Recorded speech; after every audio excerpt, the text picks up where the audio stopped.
Welcome to Forging Flame, a podcast all about the creative process where we have conversations with creatives of all types, artists, musicians, entrepreneurs, all types of creatives, like I said. Today we have, well, first let's introduce ourselves like we do in every episode. My name is Ryan Selleck. And I'm Nick Hinton. And today we have Mallory Hodgkin. Hello. That's her. Hi. That's Mallory. Mallory is a super talented visual artist, and I honestly don't even know where to begin. Mallory and I have been friends since high school. We hung out around a lot of the same people, and she was a great artist back then.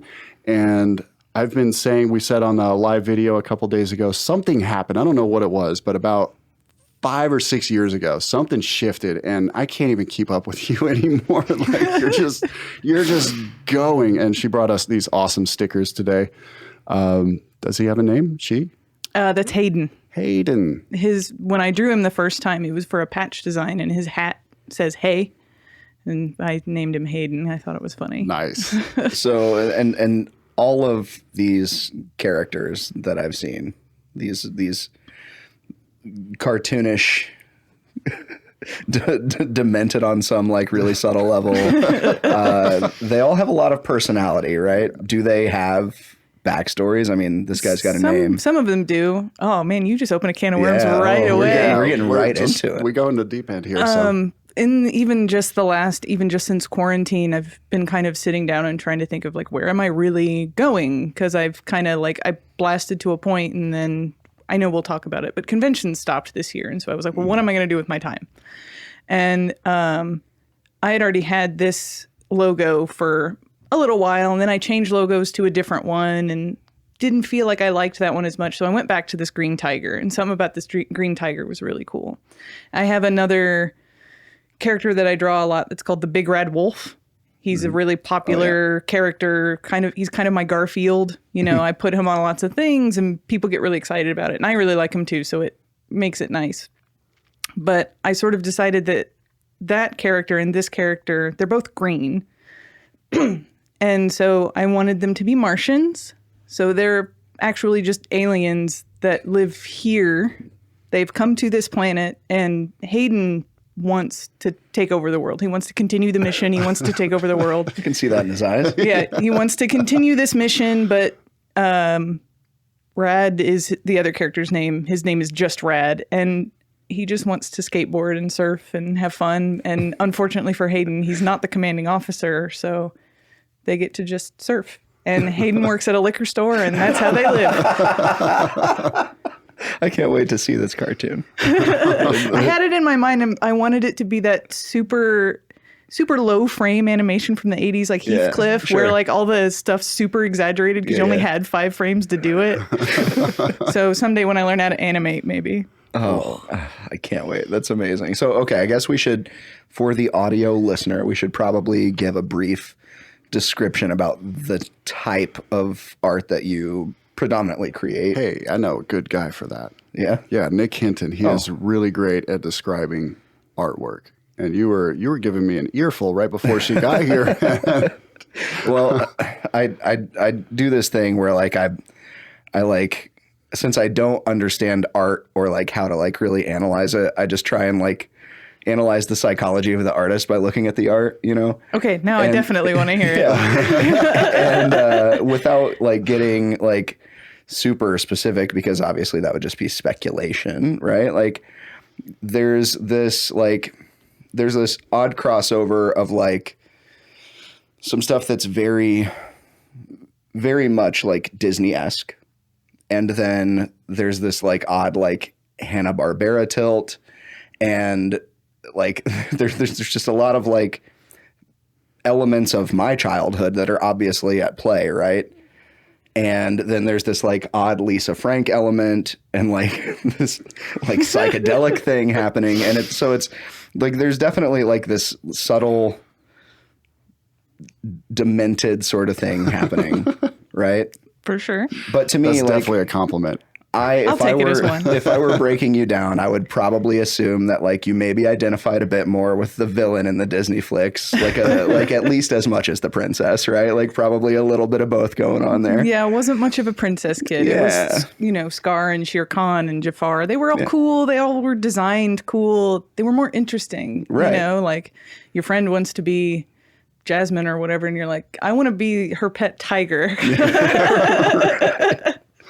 And oh god, okay, so now I'm opening up the can of worms just by I put my phone in front of Nick Hinton with Stabler Cake, Mallory's Instagram page, which is just full of just what the fuck, awesome. Yeah. I mean, God, it's just so fucking fun, And like me personally, I respond very heavily to nostalgia. Same. So there's plenty of that in there for me, right? And then you've got like this playing card series with the animals. Oh, I want like, that someday. You should have told me. I would have brought you with that. You have full decks. I definitely want to. Yeah, they're made. They're real. They're a Christ. thing, and there's a story behind that too, isn't there? Not really. Oh, Was not that really? sad? Okay. Oh, wasn't that sad? It was just like there was a thing. It was like some controversy that I was. Oh my aware of. God. Yeah. Well, okay. That is a story. I thought you meant behind making them. Oh, okay. Making them was an absolute blast. I loved every minute of it. I wanted to do more cubist work, and playing cards, the face cards are already cubist. So it was like, that's a great way to mix merch making, which I already love, and doing a new style. And so when I made those, it just was like, it just felt so good. I wanted to keep going back and doing it. I'd love to do another one again here soon. And it was just awesome. But for some reason on Instagram, and I didn't know this, there's this whole group of people called cardists, which is a card and artist, I assume, mixed together. I don't know if that's true. But they're not artists who make cards. They're artists who collect cards and like do like tricks and stuff with them, which is cool. Like that's a really cool thing. But apparently they're very anal about how their cards are made. And if you have a card deck that's on pre-order and you don't tell them where you're getting it manufactured, they will poop their pants all over your page, asking where you got it. And I was working with a company, so I didn't know who was making them. Sure. I work with a company called Ouija. I license a lot of stuff through them just to expand my reach. And that's actually, it's a company of friends, it's not like some conglomerate in China or something. But they were trying to help me get the cards made and stuff, and I didn't know where they were making them. And so I kept trying to turn these people. I was like, just go to them. And Ouija Peach like, no, we're not going to tell you where we get. Would Walmart tell you where they get in their faded glory? No, they're not going to tell you that. What are you talking about? And so apparently in the cardist community, they will be up your butt the whole time. And when I put on stories, I was like, I'm not going to tell you that. Like, people got really mad. I was like, there's like 5 of you. You all have like 15 followers put together, and I don't know why you're so angry. Some people just need something. You know? And they're perfectly good cards. But when one person got them and he was like, oh, it's like a mid-tier card. And I'm like, that's what I was going for. I wanted a card that people could play with. Wow, they really are cardists, aren't they? Yeah, Pinky's out when you talk about that. They're probably going to get mad about this episode. Oh, sure. They can suck shit. Now, the one thing I really do love about this, right? And you mentioned that you were going for something stylistically different than what you're typically doing. But while it is, I mean, I don't know what cubism is necessarily, but I can look at this and like compare it to what you normally do and say, okay, I think I know what that means, right? But like, while this stylistically is very, very different, it definitely still screams like you. Yeah, and that's what I wanted. I want everything that I make that even if I try something new, like there's a piece on my Instagram also that's of like a Tibetan mask that's really, it's more naturalistically shaded, but I still wanted it to make it look like I made it. So I always try to, I mean, I don't think I can do it even if I tried not to, if that makes sense. So, but it's definitely something I still wanted to scream me. I just wanted it a little bit more, I don't know, like my dad loves the card deck. I'll put it that way. More boomer of an audience. Sure. You know, like I wanted to appeal. I wanted to appeal to a slightly broader audience versus I typically hit home with people who are our age or are really into cartoons, just generally comics or animated or whatever. Or drugs. Or drugs, or all. Or all of the above. One other, I was going to mention earlier too, one other way that like is like very descriptive, I think, very appropriate.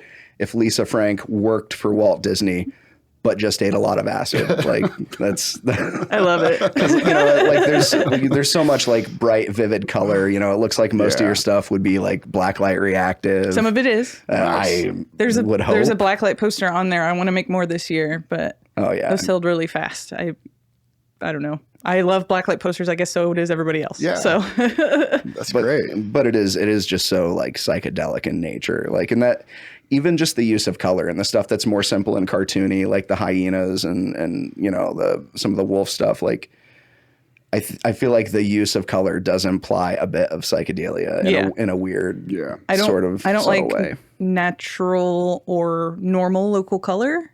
Local color being maybe not for you guys, but for your audience, local color is the color that something is. So like this chair that nobody can see because I'm on radio is like burgundy, you know, but it's got black shadows and yellow highlights and things like that. So a local color of that is burgundy, but I would not make that chair burgundy if I drew it. Okay.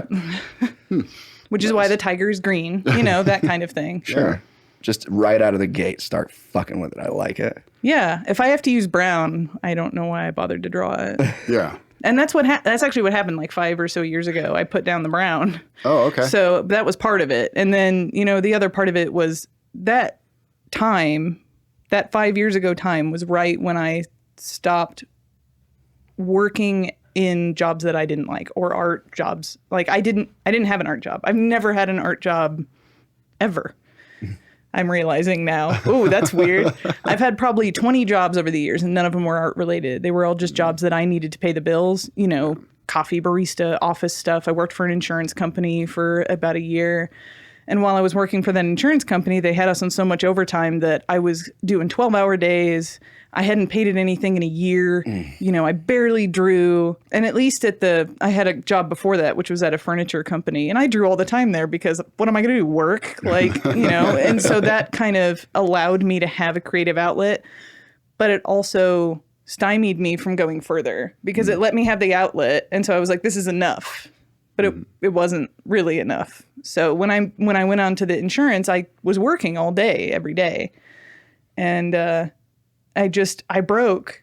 I fell apart. And one day I was like, I can't do it. And I chatted to my boss at work and I went, I can't do it. And I was pretty much like, this is too much work. Like, it's literally too much work. And she was like, well, there's nothing we can do about that. I'm like, oh no, I think you're misunderstanding me. I'm done. So that was my 2 weeks. And I left and I just started trying to make artwork. I was trying to do, you know, shows. I was trying to get into shows in breweries all around town. I was calling people, emailing people. I was trying to make friends, trying to do this and that. Orange was done at the time, that event.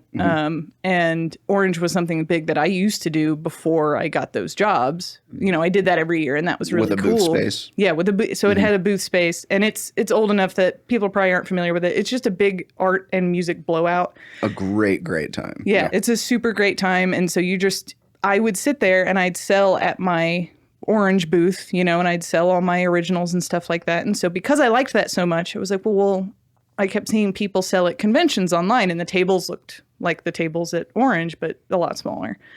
And so I was kind of like, well, what if I tried that? And my first convention was Indie PopCon of 2015, I think. And I think I made like $500, which was like, that was so much money. You know, like you could sit for 3 days and make $500. That's way more than I made at any other job. Yeah. You know, not to say that it's once a year, but you know, Yeah. let's not talk about that. But like if I go back and look at my table, I'm like, oh, look at your sad little table. It's so small.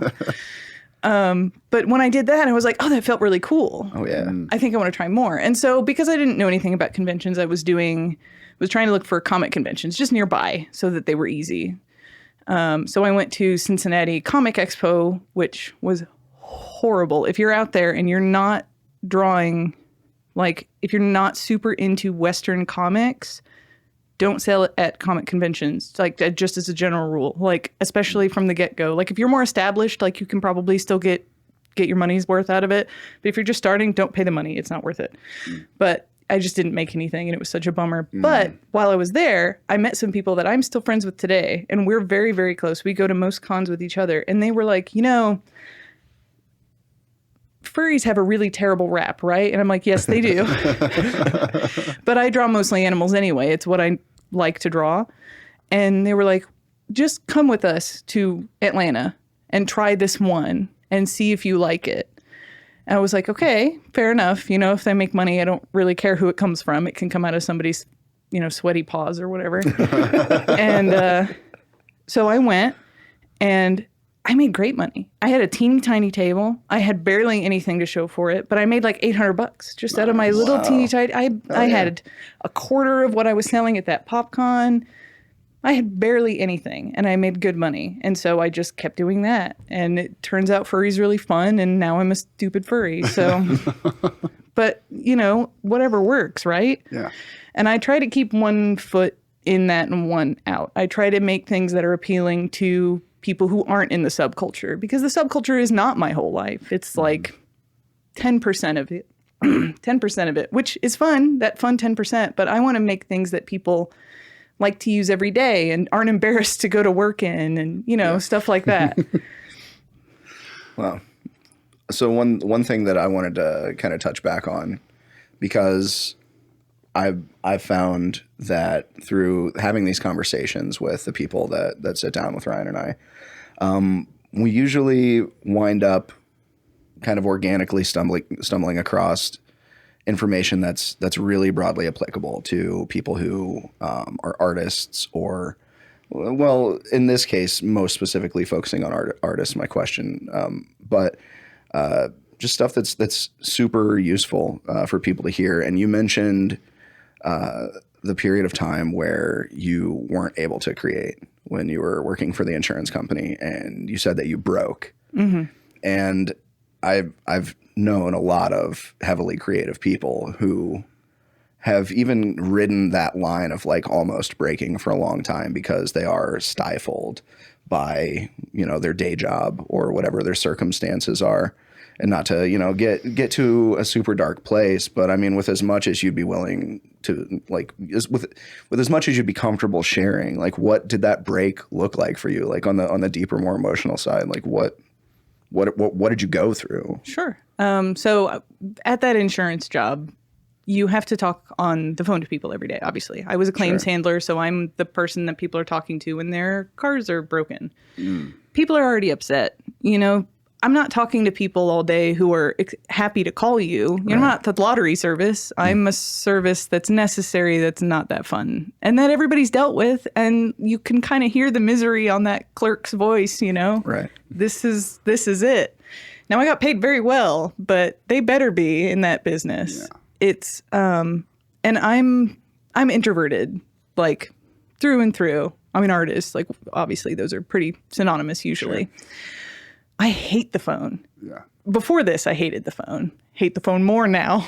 But so that was already a lot of really negative energy for me. So I had to internalize all of these people who were having a bad day because they got in a car wreck. Now I'm having a bad day because they're having a bad day. And I want to help them, but I can't because there are so many things that I have to do to help them. So there's so many different things that I have to get through. There's people you have to wait for. There's things you have to do. Or if somebody has a total loss on their car, I actually worked for a company that does primarily work with the elderly. So I had a lot of people on fixed budgets who would say, what am I supposed to do about a totaled car? I can't buy one. And I'm like, I don't have an answer for you. And I feel bad that you're crying on the phone with me, ma'am. So it was just so much of that being put in a vessel, and just every day I was up to my neck in those negative feelings. And, for the people who would work there for years, it would just go down, it'd be gone. You'd be able to let it out. And then the next day you can fill up that vessel. But I didn't have anywhere to go. Yeah. So I'd go home and I'd just cry. And so my boyfriend, after a few weeks of literally crying every day, and I will say in this time, my grandmother got diagnosed with cancer right at the end. So I'm trying to deal with that, but I can't go visit her because I have 12-hour days at work. Right. And so he's just like, why are you working there? And I was like, well, I need to pay for things. And he was like, you have money. It's fine. Just don't work there anymore. I was like, oh. And so I think I just like looked up and I went, I can just stop. I can just stop working there. Or he told me to ask if there was some way I could like lessen my workload. Or just and then I was like, well, what if she can't? And he's like, well, then just leave. Like, it's not your dad. Like, Fair point. so I ended up just leaving, and I put my 2 weeks in. And the last part of those 2 weeks, I was genuinely trying to be as helpful as I could. But at the end of the day, I was not the right person for that job. Sure, yeah. Somebody is. It was not me. And so I broke, but not. It's really hard to explain. It's more like breaking a glow stick instead of like breaking a bucket. So say you break a bucket, you got a hole in it. Now you got to repair the hole. But the glow stick, you need to break it for it to work. So if you break the glow stick, well, now it's fine. And now it'll work, and now it's going to do stuff, and it'll get dimmer and brighter, but it'll figure it out. So I like that analogy of analogy. breaking the glow stick. I'm gonna save that for like valuable friend advice. It was honestly really important for me to break. I don't think that without it, I would have done what I did. Sure. Because it was what I knew how to do. And if I had just had a job that was easy all day, that's why it took me almost a decade until I tried to even make my college degree worthwhile. So. Not just college degree, but like natural proclivity, natural just talent it's and just raw what I ability. do. And you love doing it clearly because you've been doing it as long as I've known you. Yeah. And I mean, even now, even though it's my job, I still do it for fun. I actually tweaked my back this past weekend and I couldn't do anything. So instead of doing like house chores, I was like, well, what do I do? I don't want to watch TV anymore. It's boring. And the only thing I could think to do was to draw, and it was fun. So, it's just if the passion's there, like, why did I spend so long running from it? It was scary when I finally quit. Absolutely terrifying, but it was worth it. Good. Took a leap and found out that at the bottom was a feather bed. Yeah. I took a leap, found out at the bottom that it was not sharks. Okay, all right. Fair enough. Yeah. Instead, adorably angry tigers and and I'm not quite at feather beach bed. The bum feather wolves. bed looks nearby, but I need to swim. So Sure. Yeah, sometimes, I mean, if that's part of your process, yeah. I guess you'll probably just find that you have to do a lot of swimming just to create in general then, right? Like, yeah. Oh, I mean, even just the beginning right after I quit that job, it was a struggle. It was just the hustle, and I didn't make enough to pay my bills for a year and a half. I was doing other stuff. I delivered pizza, but who cares? It's not mentally taxing to deliver pizza. Right.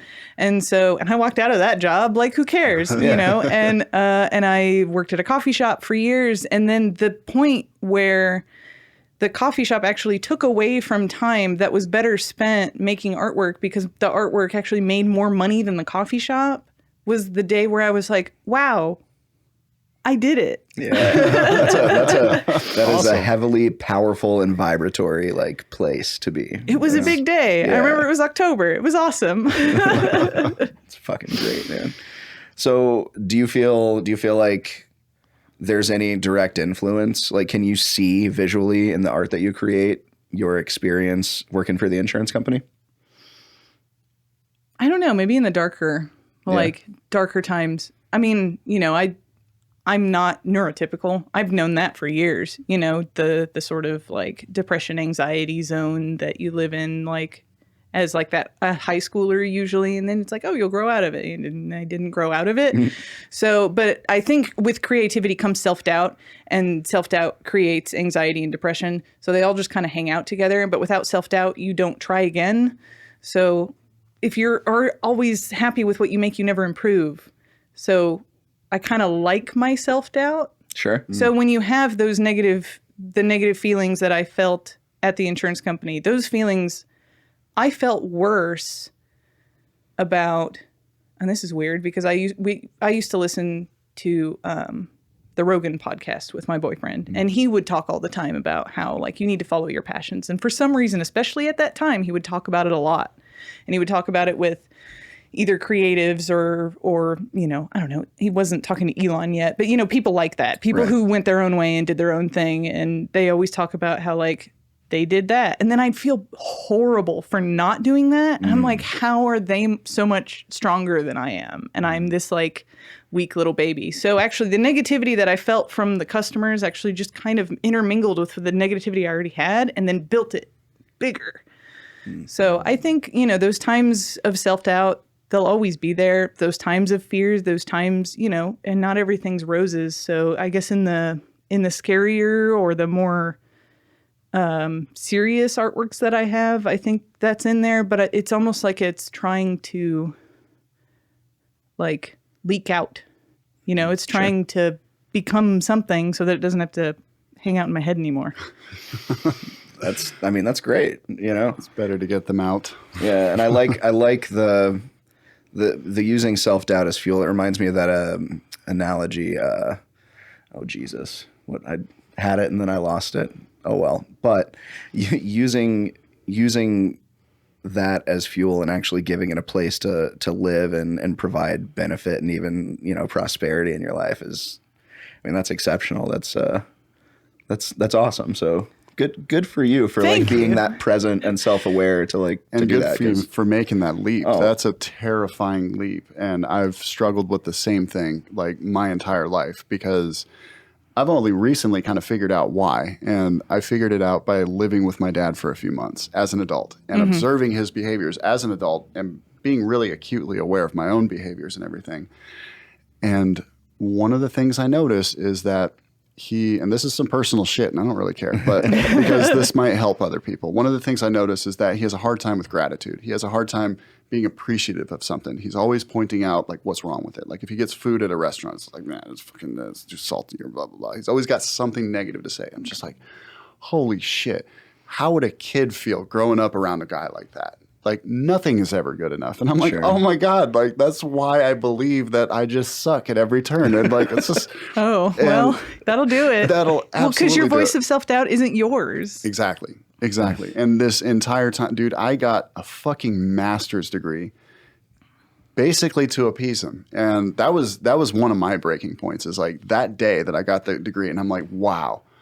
I am so far in debt right now, and I don't give a fuck about this. Not at all. Not nothing. I didn't care about it at all.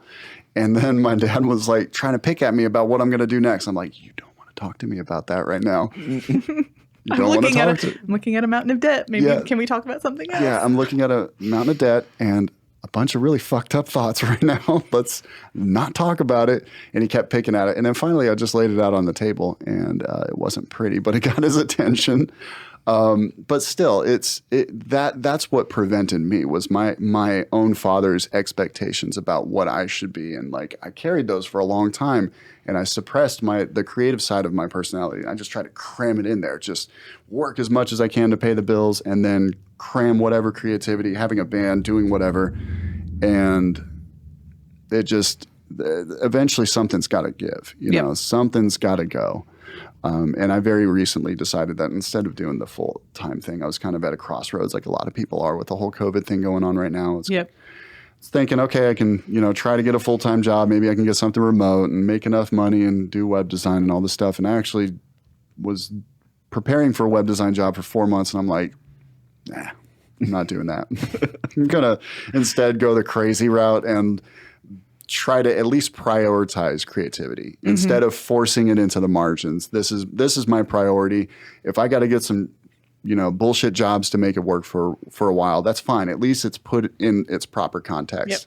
At least the money-making stuff isn't 100% of the focus and you're just cramming your soul into the fucking margins like everybody wants you to do. But I'm really happy that you made that leap because it shows in your artwork because you definitely blossomed when you made that leap. And I remember you talking about it.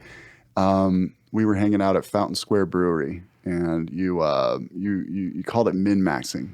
Yeah. Yeah. That's a perfect, you get what you put into it. Yeah. Like 100%. If you min-max what you want to do, what do you want to do? Okay. Put the most time into that. Sure. It might take you longer for whatever reason than maybe somebody else, but if you can do it feasibly, just do it.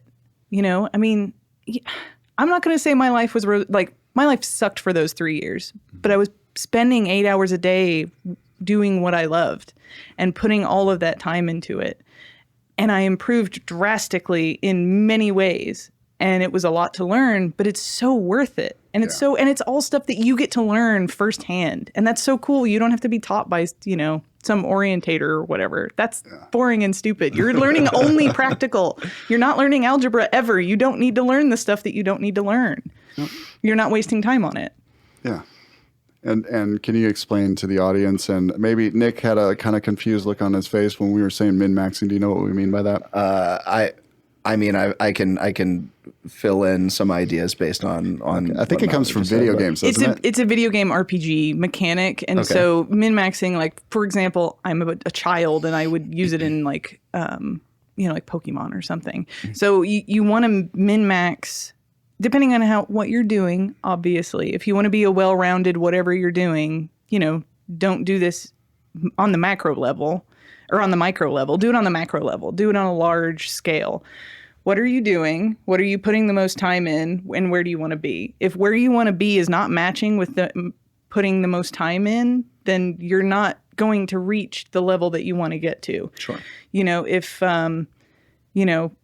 say a kid's home for summer break and he wants to get really good at guitar, but he really likes to play basketball and he's spending all day playing basketball and is playing the guitar for an hour a day. Well, that kid's not min-maxing. He's doing two different things. Right.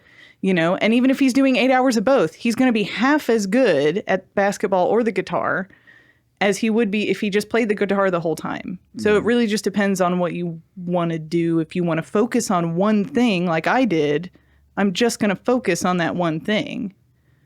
There's no reason to do the rest of it. I can do that later. Mm-hmm. Same thing very directly and literally applies to wanting to fit into a smaller pair of pants and eating cupcakes. Exactly. Spend more time not eating cupcakes and you can fit into a small pair of pants. Wow, who knew it was that simple? Sorry, eat less, move more has always been the thing. I'm not going to say I'm not overweight, but I'm just putting it out Oops. Uh-oh. It was just a minor explosion. No need to worry. Yep. Sorry. We're fine. Yeah. We're fine. Wow. God, I don't even know what to say now. I've hit a wall. I've hit a hard wall in the conversation because of how like heavy and like right into the real this is all. That's great. And That's perfect. I'm into it. I'm so sucked into this, and I'm so thrilled to see more and more people just in life. And this being the first time I've met you, I'm absolutely ecstatic about it. But more people going towards what they've always been pulled to, and actually overcoming that fear and getting to a place to where they're not only sustaining their own existence with their own manifestation for whatever that means, whether you're making pork snacks or art or music, but just getting to a place to where you're able to support your life of your own choosing in the manner that you choose, in the style and the timeline, and I mean on your own terms, I think is a good way to look at it too. On your own terms. Like you decide. The more people that do that, the more people will do that.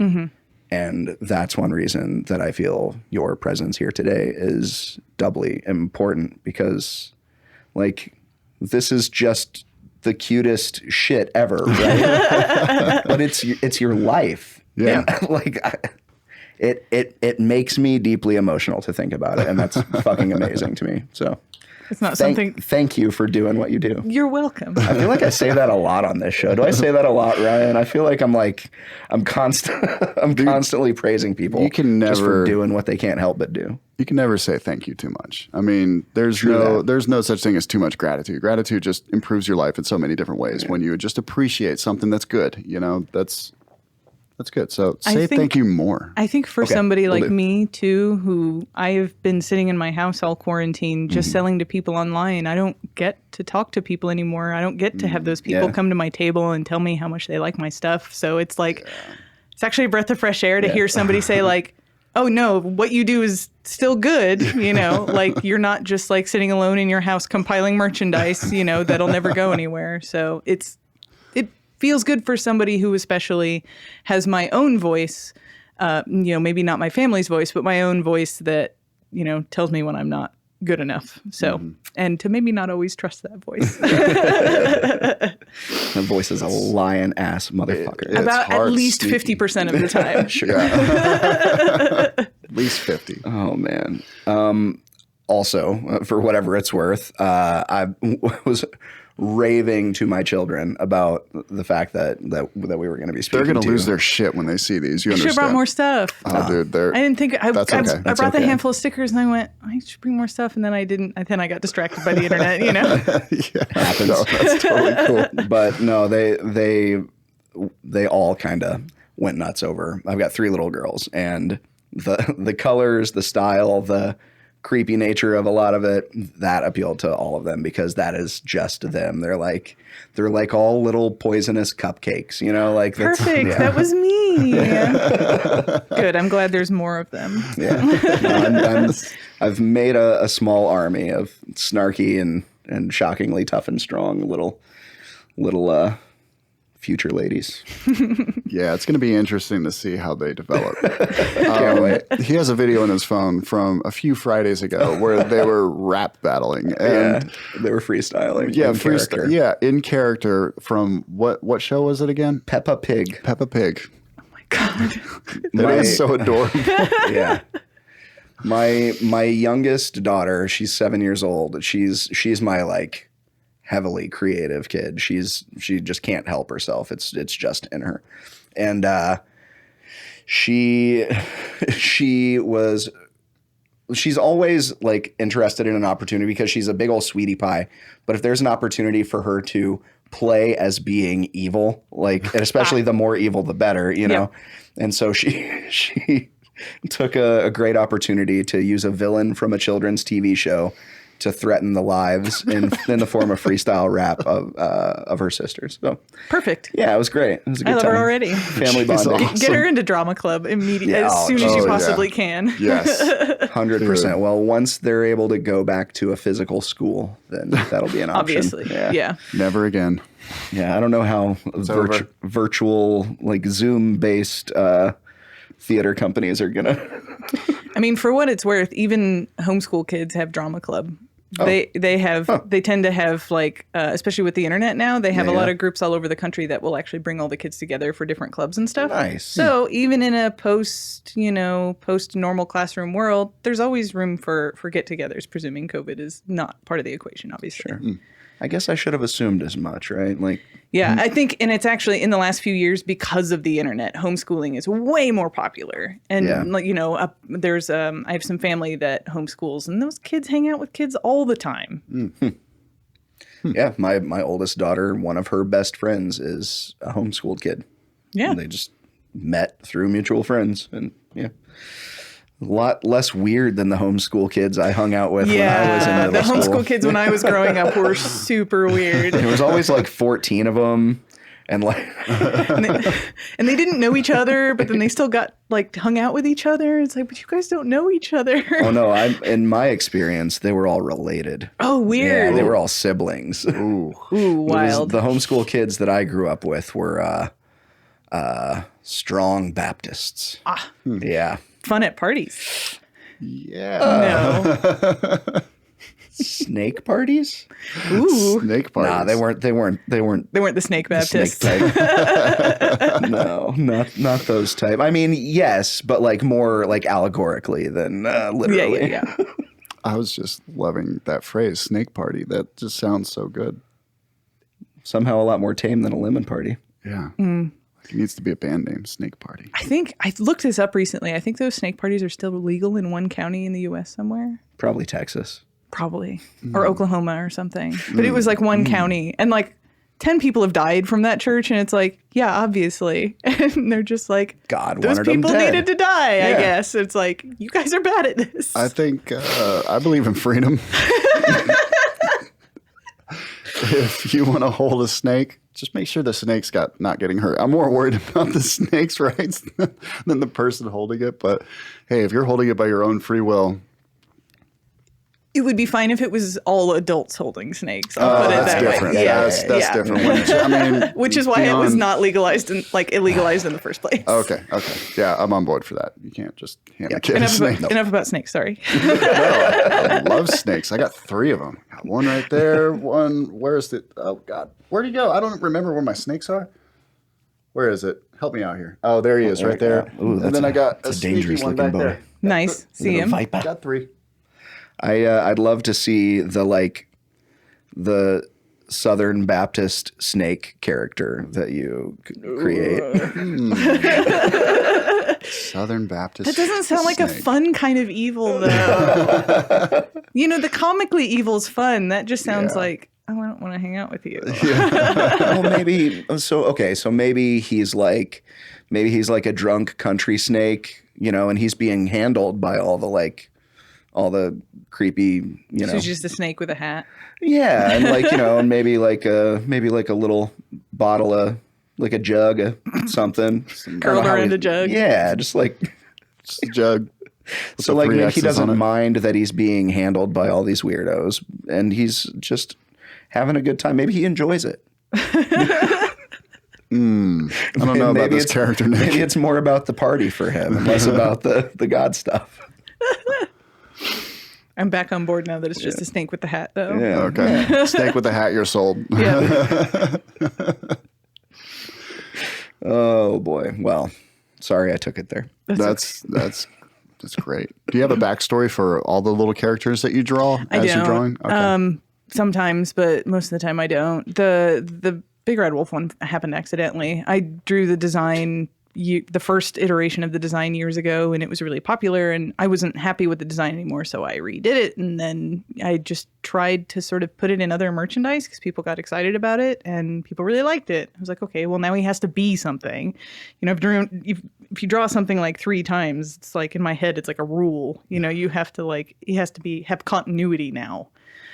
So, but, and this character, Hayden, is just, because he's my logo, I felt like he needed more personality. And for like 10 minutes at the beginning of quarantine, I was like, I should do YouTube videos. And he was going to be a little character at the beginning who would yell my name. Like I would animate him yelling, and that would be the intro of the video. Obviously that didn't happen.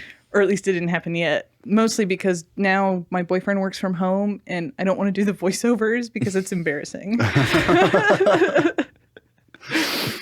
What does Stabler cake mean? It's a non sequitur, really. But I came up with it. I was sitting watching some Law and Order SVU, and there's the character on that show is Detective Stabler. And I was watching that, and I was talking to a friend of mine online. And I think it was somewhere in my college career. And I was eating leftover birthday cake.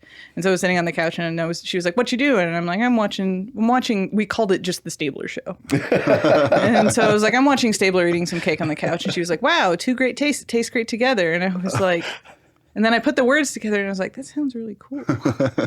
And, I Googled it just to see if that was some sort of squish up that somebody already had for a cake store or something. Somebody's last name in a cake store. Right. Mm. And it was infinitely Googleable. Nobody had that name. I was like, nobody can Google that. That's really cool. And I didn't like my name enough to make it my name. So, plus it's really hard to say for most people. Really? I never had a problem When with you it. throw so many consonants into my last name, Yeah. and then people think there's an S on the end, and it's hard. I can see that. Yeah, I'd rather have something that's really phonetic and pretty easy. So, Stabler cake. I love the story. And My wife would approve. And Stabler cake. That's your Instagram tag. Is that your Everywhere. website? StablerCake.com is mine now. Yeah, technically it's mhodgkin.com, but if Okay. you put in StablerCake.com, you'll make it there. Cool. Nice. Yeah, I think I remember that from back in like the DeviantArt days. Does anybody still do DeviantArt? Is that a thing? I'm sure they do. Probably. Yeah. I think they redid their UI recently, and people were trying to get artists to go off Twitter and go on DeviantArt. I'm like, but DeviantArt still sucks. Like, and Twitter's horrible too for other reasons, but it's better than it's better than DeviantArt. It's better than Tumblr. There's been a lot of jumps, between websites. Twitter, I've been on for the last like 5-ish years, and that was kind of where I started to focus, because that's where furries are, and furries tend to be really good about supporting their creators that are within the fandom. So that's kind of where I focus. I do more on Instagram now that I have a little bit more of like, I'm understanding how to be more broad in my appeal. So I'm trying to like just push it in front of people who would like it, even if they're not within the community. None of the stuff that I make is necessarily something that only furries can enjoy. I don't want it to be that way. My dad thinks the Big Red Wolf is funny. If my parents like it, then I know that it's going to work, is basically my metric, for when I do something. Like I did face masks recently. Oh yeah. And strong pivot, by the way. Yeah. That was a solid move. For sure. Yeah. It was actually accidental. I was going to get them already in January. It wasn't something that I was thinking about. I had a friend who was already making them at a convention I was at in December, and I was like, those look fun. Nice. And I make bandanas already that if you tie them around your face, the mouth goes over your mouth. Yeah. So it's like, oh, that's cool. It's like the next step in that evolution. Plus they're cheaper, people can, and I had all these justifications in my head for buying this merch. This is what my brain goes through when I look for a new piece of merch. And so I sort of put in the quote tentatively in January, but I didn't have any designs yet. I hadn't made them yet. It wasn't something that I was really thinking about because of COVID and because all of those conventions were canceling. I'm like, I can't put a bunch of money into merch if nobody's going to buy it. Not thinking, that those two things could be related, the masks and this. And so once end of February, once everything started shutting down, once everybody was starting to wear the mask, not mandated yet, but started to wear them, I was like, oh wait, no, go back. Where's that quote? So I went and found them and I was like, wait, I need these like now. Yeah. And when I put them up for sale, normally when I put up a pre-order, for example, like for a t-shirt's $25. Normally I'll put up a t-shirt. If it's wildly successful, I'll get like 40, which is like, that's really good. That's really cool.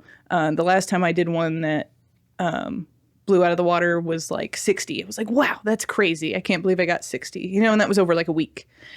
And I put up those masks, and within, I think, 50 minutes, they were gone. Mm-hmm. I put about half the stock. I had already ordered them. So I was just putting up pre-orders because I needed money. And so I had put half of them up. And so it was, here's 50. Here's 50 of the masks that I ordered. And they went under an hour, and I went, oh crap, I didn't order enough. And so I went back to her and I was like, I know you're already started. Can we double it? And so I ended up doubling that order, and then those went really fast. And so now I've just been trying to chase myself, and I recently had a pre-order that finished, and that was a little bit, calmed down, which less money, sad, I guess, but I'm glad I can keep up now. That's excellent. Yeah, it's a good problem to have. Yeah. Sure. And then after 2 rounds of masks, I had already ordered 2 big bulk orders. Like, this is already 4 orders in. I had 2 pre-orders done and 2 regular orders. I was already done with that. I'd made thousands of dollars off these masks that were the only thing keeping me afloat through COVID. And my dad texts me and goes, you should do masks. Like, thanks, Pops. Appreciate you. Way ahead of you. Yep. it's amazing. He doesn't have Instagram, so I forgive him. Oh, yeah. Well, so one thing that we always, and I mean, we've kind of touched a bit on your process, right? In terms of how some of these things have come to be, in terms of, operating essentially the business based off of your artwork. Mm-hmm. How, in terms of the actual creation of artwork, do you feel at all like having a business has affected that creation? I think, and this is especially for me and not a general rule, but I have a problem where I wonder what people want to see. And I'm sure that happens to people even who aren't in a business. They just want to get likes on Instagram or whatever. Because I know people say like, oh, the likes aren't important. They are. It's fine. It's not important in the grand scheme of things, but it feels good. You know, that's it. It just feels good. And sometimes it can get further, you know, from those. But in general, it does feel really good. So it's nice to feel good. Yeah. So you kind of just try to wonder, like, well, what do people want to see? What does the algorithm want to see? What is, you know, how do I post it? When do I post it? Things like that. And I think some of those things are definitely important. You know, the when to post it thing, especially if it's like something that you're putting up for sale. There are people who want to buy it. They just don't know because they haven't seen it. So you want to get them to see it. Sure. But I think that stymies me a lot. I sit in front of a blank canvas. I'm like, what do people want to see? And then I haven't quite broken out of it, but I'm trying to start drawing things that I don't post, trying to have creative outlets that I'm not using as a performance.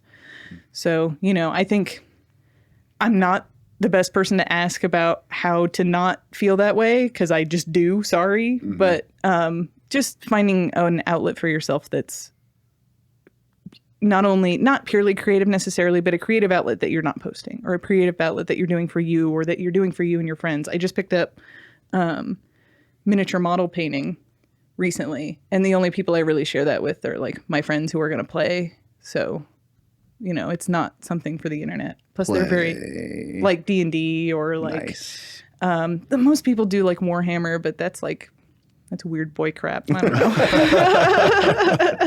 It's like a bunch of numbers and math and stuff, and I'm like, no, I want to play the game where you murder the man with the sword. That's good. I like that one.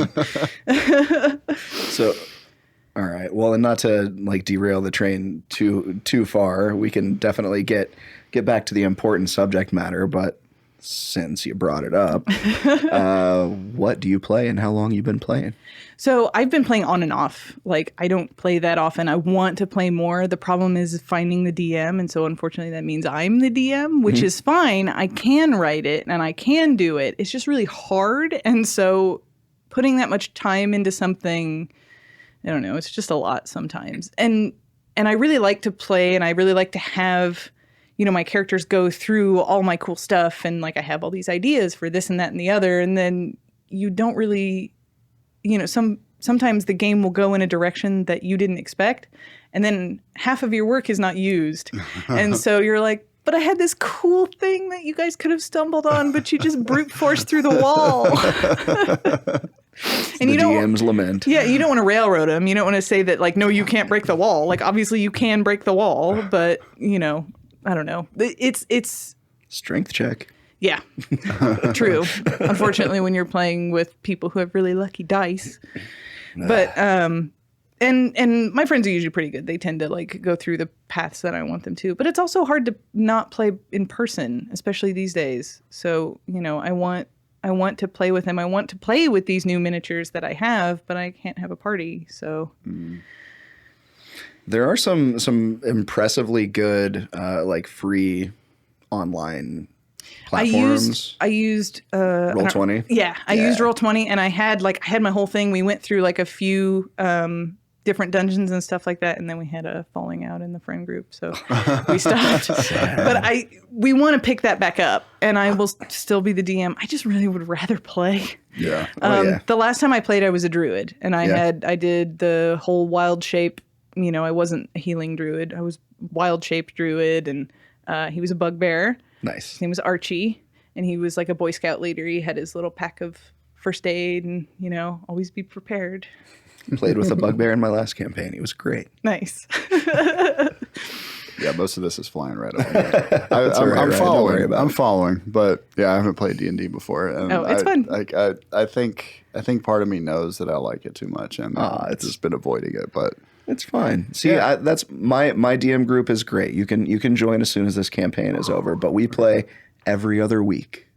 See, One that's a night, good schedule. That's every other week. Yeah. It's always fun to look forward to. And when you're a player, you don't really have to do anything to prepare. I mean, you have to prepare the character, I guess, but you can have people help you, you know. I mean, you can spend 30 hours like digging into deep rules and like your own character's like lore or whatever, but you can also just like build something in 15 minutes, give it a name, and invent the backstory as you go. Yeah, I feel like it's more fun that way too. It ends up being more creative because I started with the bugbear character I had. He started as like a Chucky Finster type. He was afraid of everything, and then I was like, it doesn't work in this world where he has to go fight stuff. So I made him more like, survivalist preparedness. So sometimes you don't end up doing what you initially did anyway. And nobody will remember. You'll just be like, just forget that, and then they will. That character evolution is a great time too. Like, for example, my current character in our current campaign, a high elf paladin. He is a bounty hunter and particularly waging war against the undead, but just so happened to take a drink from a magical fountain that rolled like a D100 list of like random effects and is now potentially permanently a woman, which was a bit of a shock for him. I'm sure he struggled a bit with just coping with that. But now she has finally kind of come to terms with it and is beginning to come into her own as a woman and is really owning it. What a beautiful story. She's full of inner power that she has just begun to tap into. So we'll see where that goes. I believe in her. It's a wild ride. Meanwhile, everyone else in the party is conspiring to get me pregnant. So, oh no. Whoa. Jesus. Yeah. See, this is how D&D works.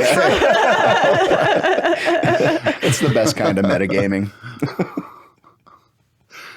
I guess I got to try it sometime. Yeah. I don't know, but you'd enjoy it. I vaguely understand the game, but from what I understand, it also seems like you'd be a great DM too. So, I mean, yeah, you want to be a player and kind of kick back a little bit and, not have such an active experience, like orchestrating everything. But I also I see your mind as being a really good playground for something like that. Yeah, the first campaign I ever did was a cat palace on a sandy cliff. This was big. Like, I didn't go for the goblin cave thing. It was a sandy cliff on this shore, and it was just populated by cats, and they had to save the day and whatever. But none of that was that interesting. But at the end, you find out that the sandcastle is just made of cat pee sand that they have formed out of the clumpy sand. I don't know. It was an entire campaign. The most out of what you got. Yeah, it was an entire campaign made on a joke that I thought was funny.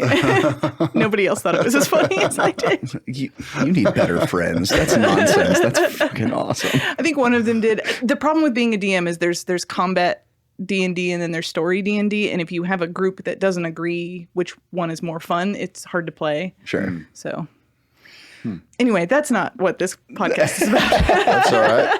That's a fun 5-minute meandering though. We can always change the name. It's not too late. There's no rules. The Adventure Zone 2, the sequel. I'm definitely interested if we want to branch off into a little bi-weekly game at some point, though. I feel like that'd be a great time. Get Brandon DM for us, so Mallory gets a chance to play. Perfect. He's definitely more the god type anyway. Yeah, he would rather control the world than participate. That's pretty accurate. With love and respect. Yeah. Wow. So your art sustained your life. You've made masks. You've weathered the storm up to this point. You've managed to find prosperity or at least some enough to keep you going. While a lot is happening, which is also crazy, right? Like, who'd have thunk you can have a life as an artist at a time when places like restaurants and other local businesses are forced to close down. I was terrified, honestly. Sure. I mean, hearing, and I lived at I don't know if you guys are familiar with the local artist colony. It's on 14th Street. Okay, it's a 6-story building. It's discounted for artists to live there. You have to show your portfolio, and then they're like, yeah, you're an artist. Okay, nice. You can rent here. So I lived there for 5 years or so, and we just outgrew it, both in terms of stuff and in terms of the amount of money that we had available, and just with fed upness. When you have a cheap place like that, there's a lot of consolations you have to make. And I was fine with those consolations for a really long time. And then I was like, you know what? I'm 33. I'm kind of done with this dorm life kind of thing.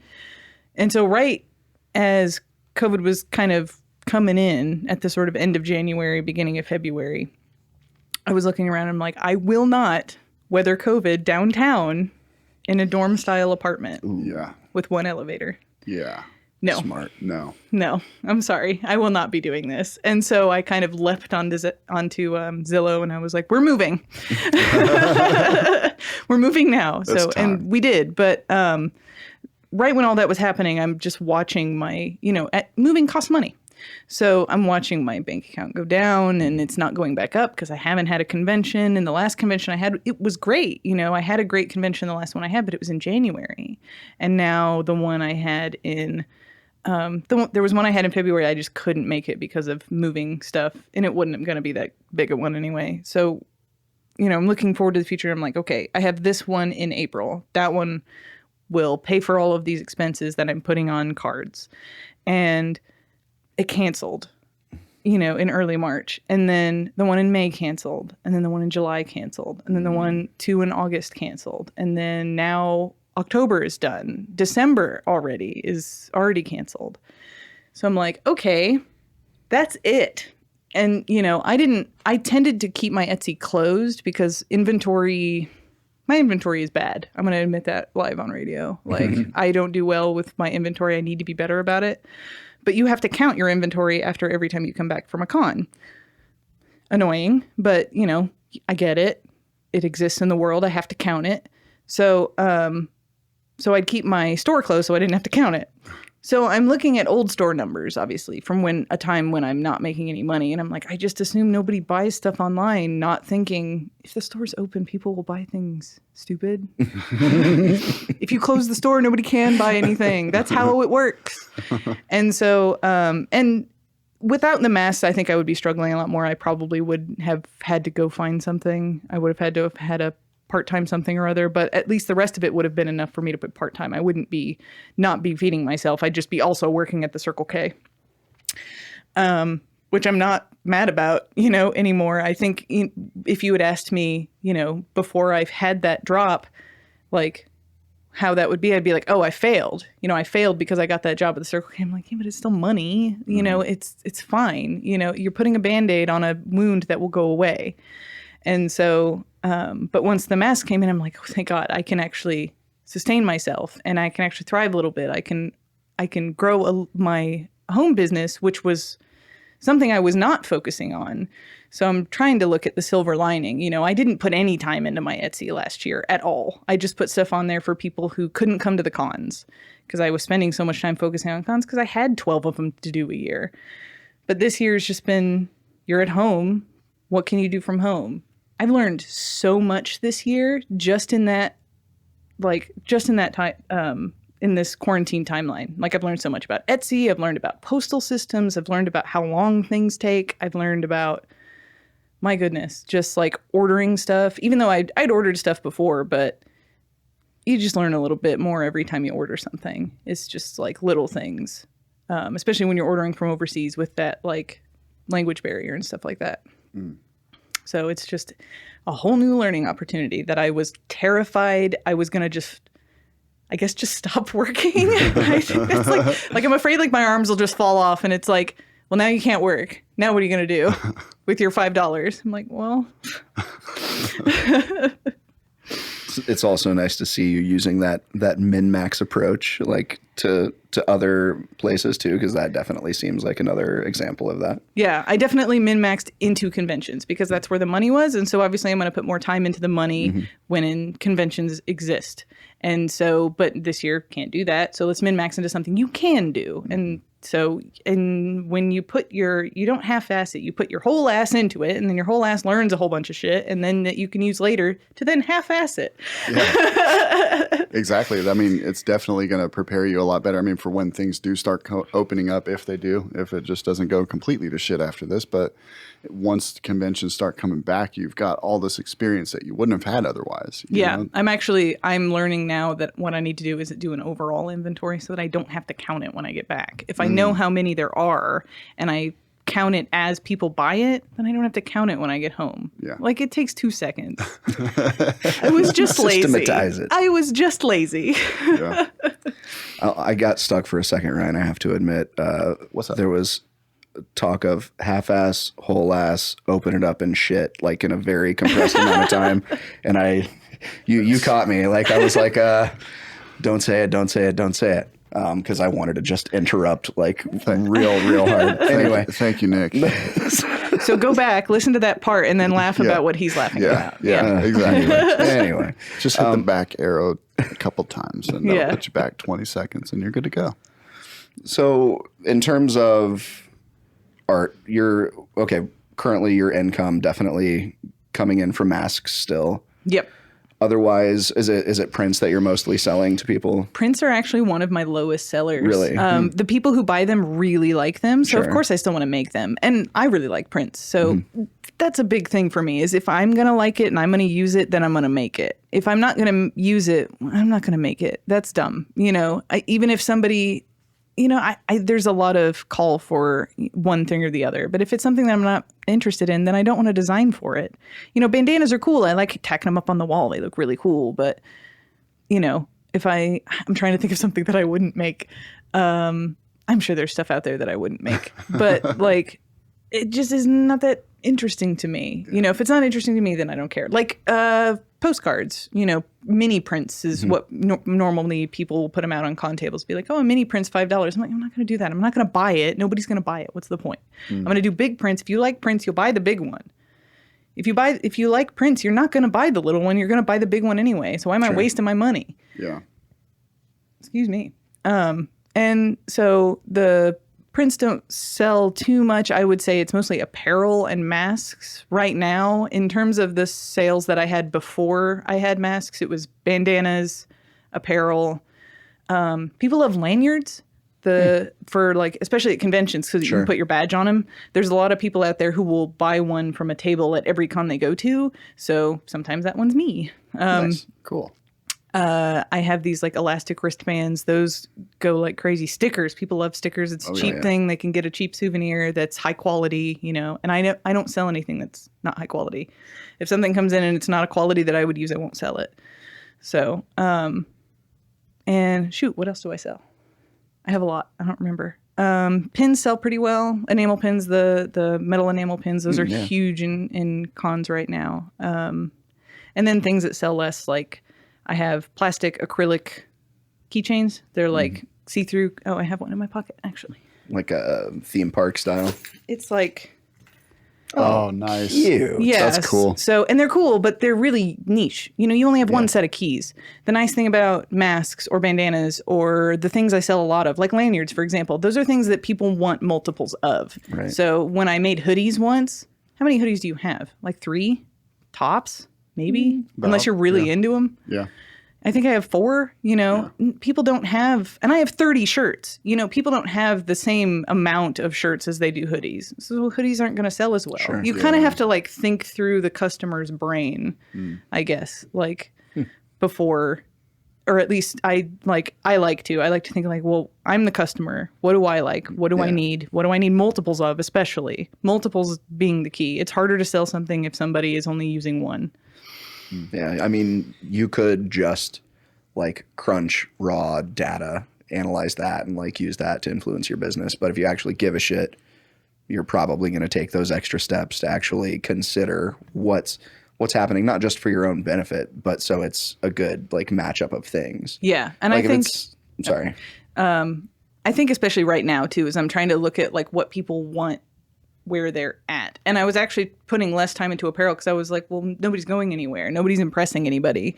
But apparel's actually doing really well. So, sometimes it surprises you, but otherwise, sorry, I interrupted you. What were you going to say? No, I was just going to say, yeah, if it's a hoodie, because that's not like a high quantity item in a person's wardrobe, you would probably want it to be a really, really excellent hoodie. Yeah. But there's a lot of noise there. It comes with a higher price tags. There's a lot more to consider. Yeah, and to make it really excellent, it's first of all going to cost me more, and then it's going to cost them more. Right. And so they're actually less likely to buy it, even if it's excellent. So it's, you're trying to juggle those things. And design obviously also makes a difference. If you don't like the design on a t-shirt, you're not going to buy it. You know, I have designs of things that will sell more of a certain design than another. That's just how it works. And then you just learn from that. You reprint the one that was doing really well, and you don't reprint the one that wasn't. So where has all that led you to currently with, in terms of both like original content creation and also marketable products? Like what's coming up on the horizon for you? Like what are you working on? Right now I actually like just threw a bunch of merchandise spaghetti ideas at a wall, and I just want to see what sticks. Sure. It's a lot of cheap stuff. I'm doing wallets. I'm just getting a few to see if people like them, see if they're good, and then I'll get more if people like them. But again, wallets is one of those things you only have one of, so I kind of want to test those waters first. And then I was doing what are they called? Neck gaiters, those things that like you can pull up over your face. No, they're not COVID safe at all. I just want one because I want one to mow the lawn. So Winter is coming. And winter is coming, and I've had many times where I'm like, my nose is freezing. So having, it was, again, it's a small order to see if it's something that people actually want, and then I'll go from there. But that's kind of where I'm at. I'm sort of just testing waters. I'm buying new designs of lanyards soon because I'm almost out. Not a lot of stuff that I haven't tried yet, I guess. I tried flasks once. Those did pretty well. I just haven't gotten them again. They're bulky, and they're loud. They just clang together. So, and I just haven't done those again yet. I will someday, but there's a lot of things I've gotten quotes for. Hats was one of them. They're just really expensive. But one day I will do hats. I need some hats. need a few hats. We know a guy. We know a guy that does hats. He does custom embroidery and such. Yeah. Oh, really? Yeah. Oh, yeah. Yeah. Maybe we'll talk to him sometime. Maybe. He's got to say yes first. Yeah. Meanwhile, I'm going to get my hats from Mallory Hodgkin. Yeah. Yeah. Because I have so many. I'd take a hat. What about like 3D renderings, like an action figure, a little statuette? Yeah, I would or something? love to make a little toy or something. I need to learn ZBrush one day so that I can sculpt it myself because I don't trust anybody else. What is ZBrush? It's a sculpting program. I think it's more like clay sculpting than like say Blender. Blender's another it's a 3D modeling program is Blender, and so you can rig for animation in Blender, but in ZBrush you just have a stationary object. I think, correct me in the comments if I'm wrong, I guess. Yeah. But from what I understand, a lot of people who make minis, for example, will use ZBrush. And so I was like, well, that could be fun. And there are places out there that will resin print a print for you if you just pay them to do it. They have a printer and they're like, give us your file, we'll print your thing and send it to you. So, I don't know. Maybe someday I can get a cool little figure out there. That'd be awesome. Yeah. But I haven't made that leap yet. I would imagine that it's probably the type of thing that if someone were motivated enough and they wanted it, you could probably deliver some sort of digitized file for one of those places to print, right? I'm sure I could just pay somebody to model it too. I could make them a turnaround and they could model it for me. I just think it'd be interesting to learn how to do it. Although to get something in my hands, it would probably be a lot faster for me to just hire somebody. It probably wouldn't be super expensive since I already have the art made. They don't have to do that part. Probably a couple $100 or something. I don't know. Yeah.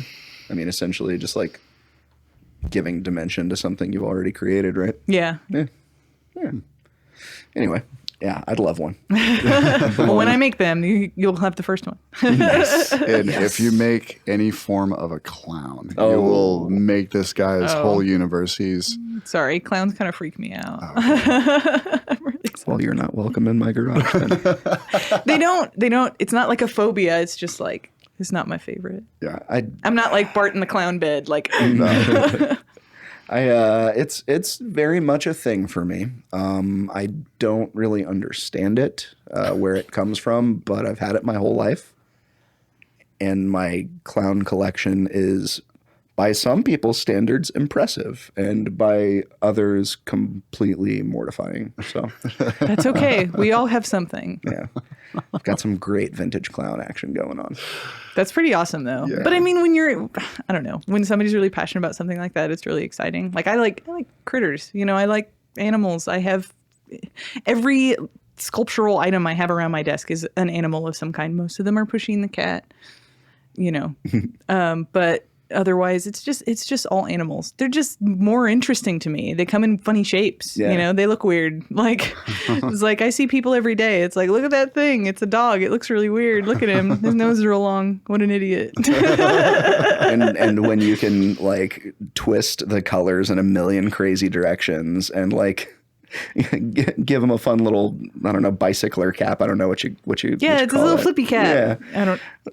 I don't know what that's called, but it's a thing. It's definitely Yeah, it's something. Those little hats with the little tiny brim. But no, it's amazing. I love it. The colors blow me away in your work. Like, I don't know how you go about your decision-making process of choosing colors, but they're always just, they pop so much, and they're always contrasting in really interesting ways.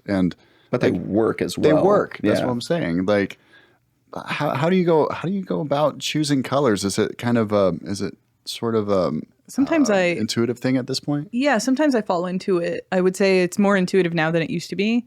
When I was in college, I took one color theory course, and I will tout that course as being the most useful course that I have ever taken in college. And that was my sophomore year. It was like a foundations class. It was something that people hated taking. They're like, I don't need this. I know what colors look like. And I'm like, no, I don't know what colors look like. Help me, please. And so, going through that course, and obviously college helped me a lot, but that's the king course. It's the one that I use every day.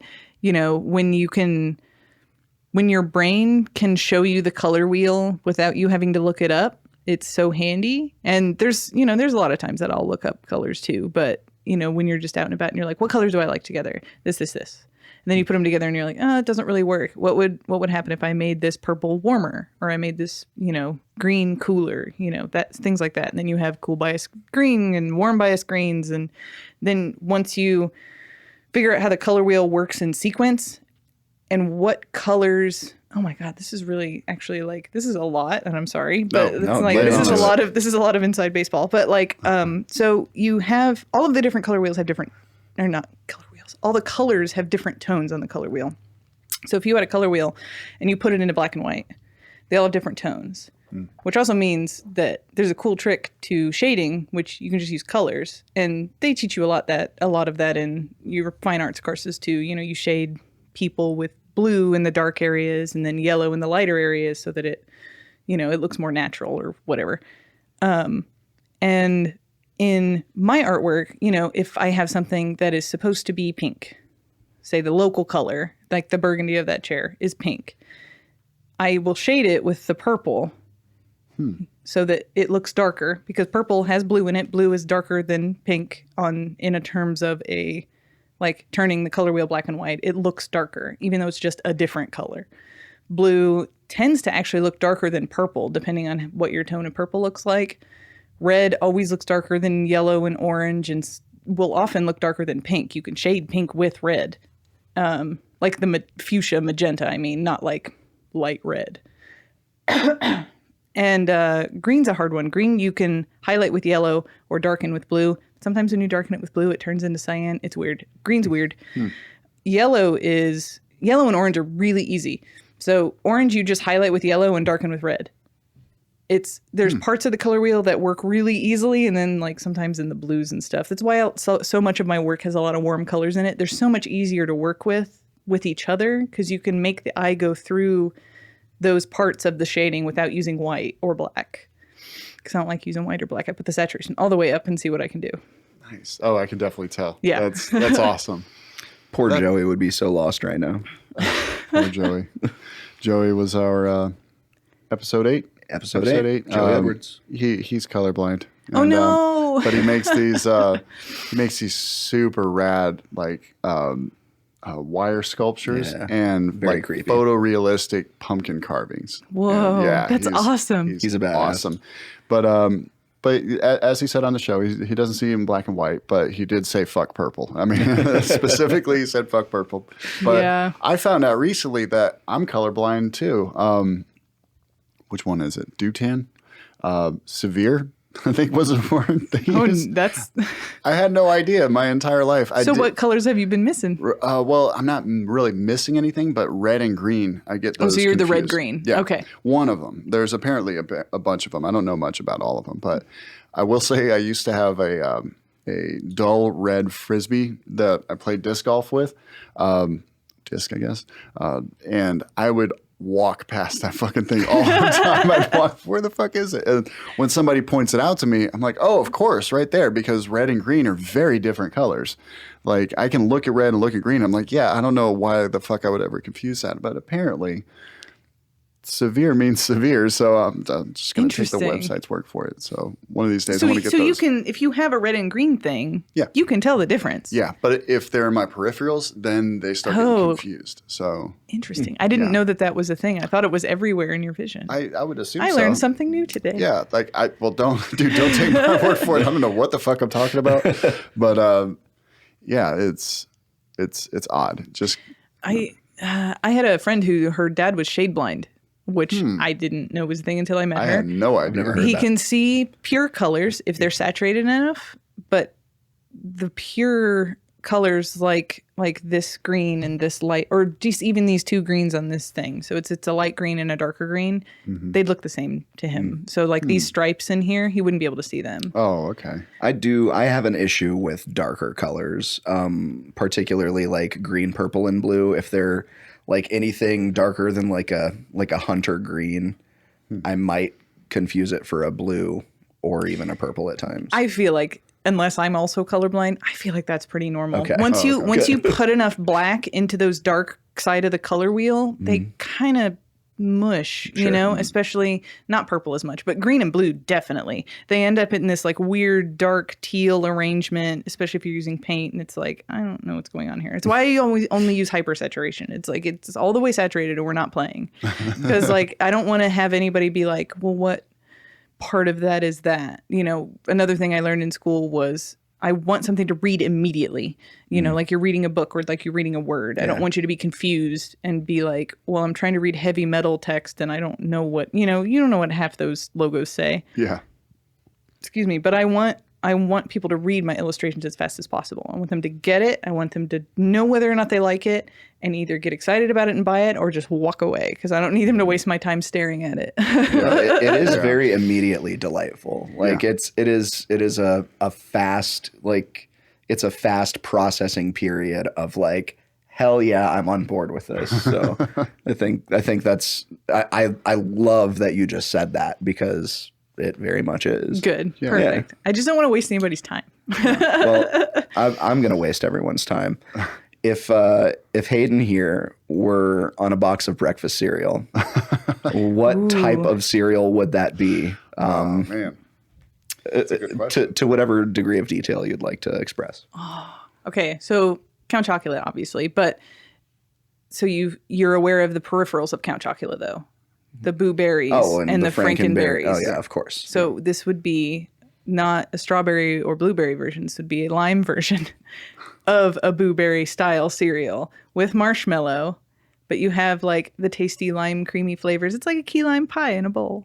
Oh. I just invented cereal. Somebody invent that and mail it to me, please. I'm upset that it doesn't already exist. Lime cereal would just like It sounds really good. satisfy every part of what's wrong with me. And it would go well with milk and everything. So yeah, it's awesome. As long as now I was going to say as long as there's no real lime, but lime doesn't curdle milk, I don't think. No, shouldn't in that context. Or at least not in fake lime, that's for sure. Yeah. I mean, like most of the flavor profile of like Fruity Pebbles and Fruit Loops is like lemon, like artificial lemon flavoring. That's true. So Yeah. So it would artificial lime would be just fine. It would be ultra sugar, but and mildly tropical. Tropical. There you I go. fuck with that.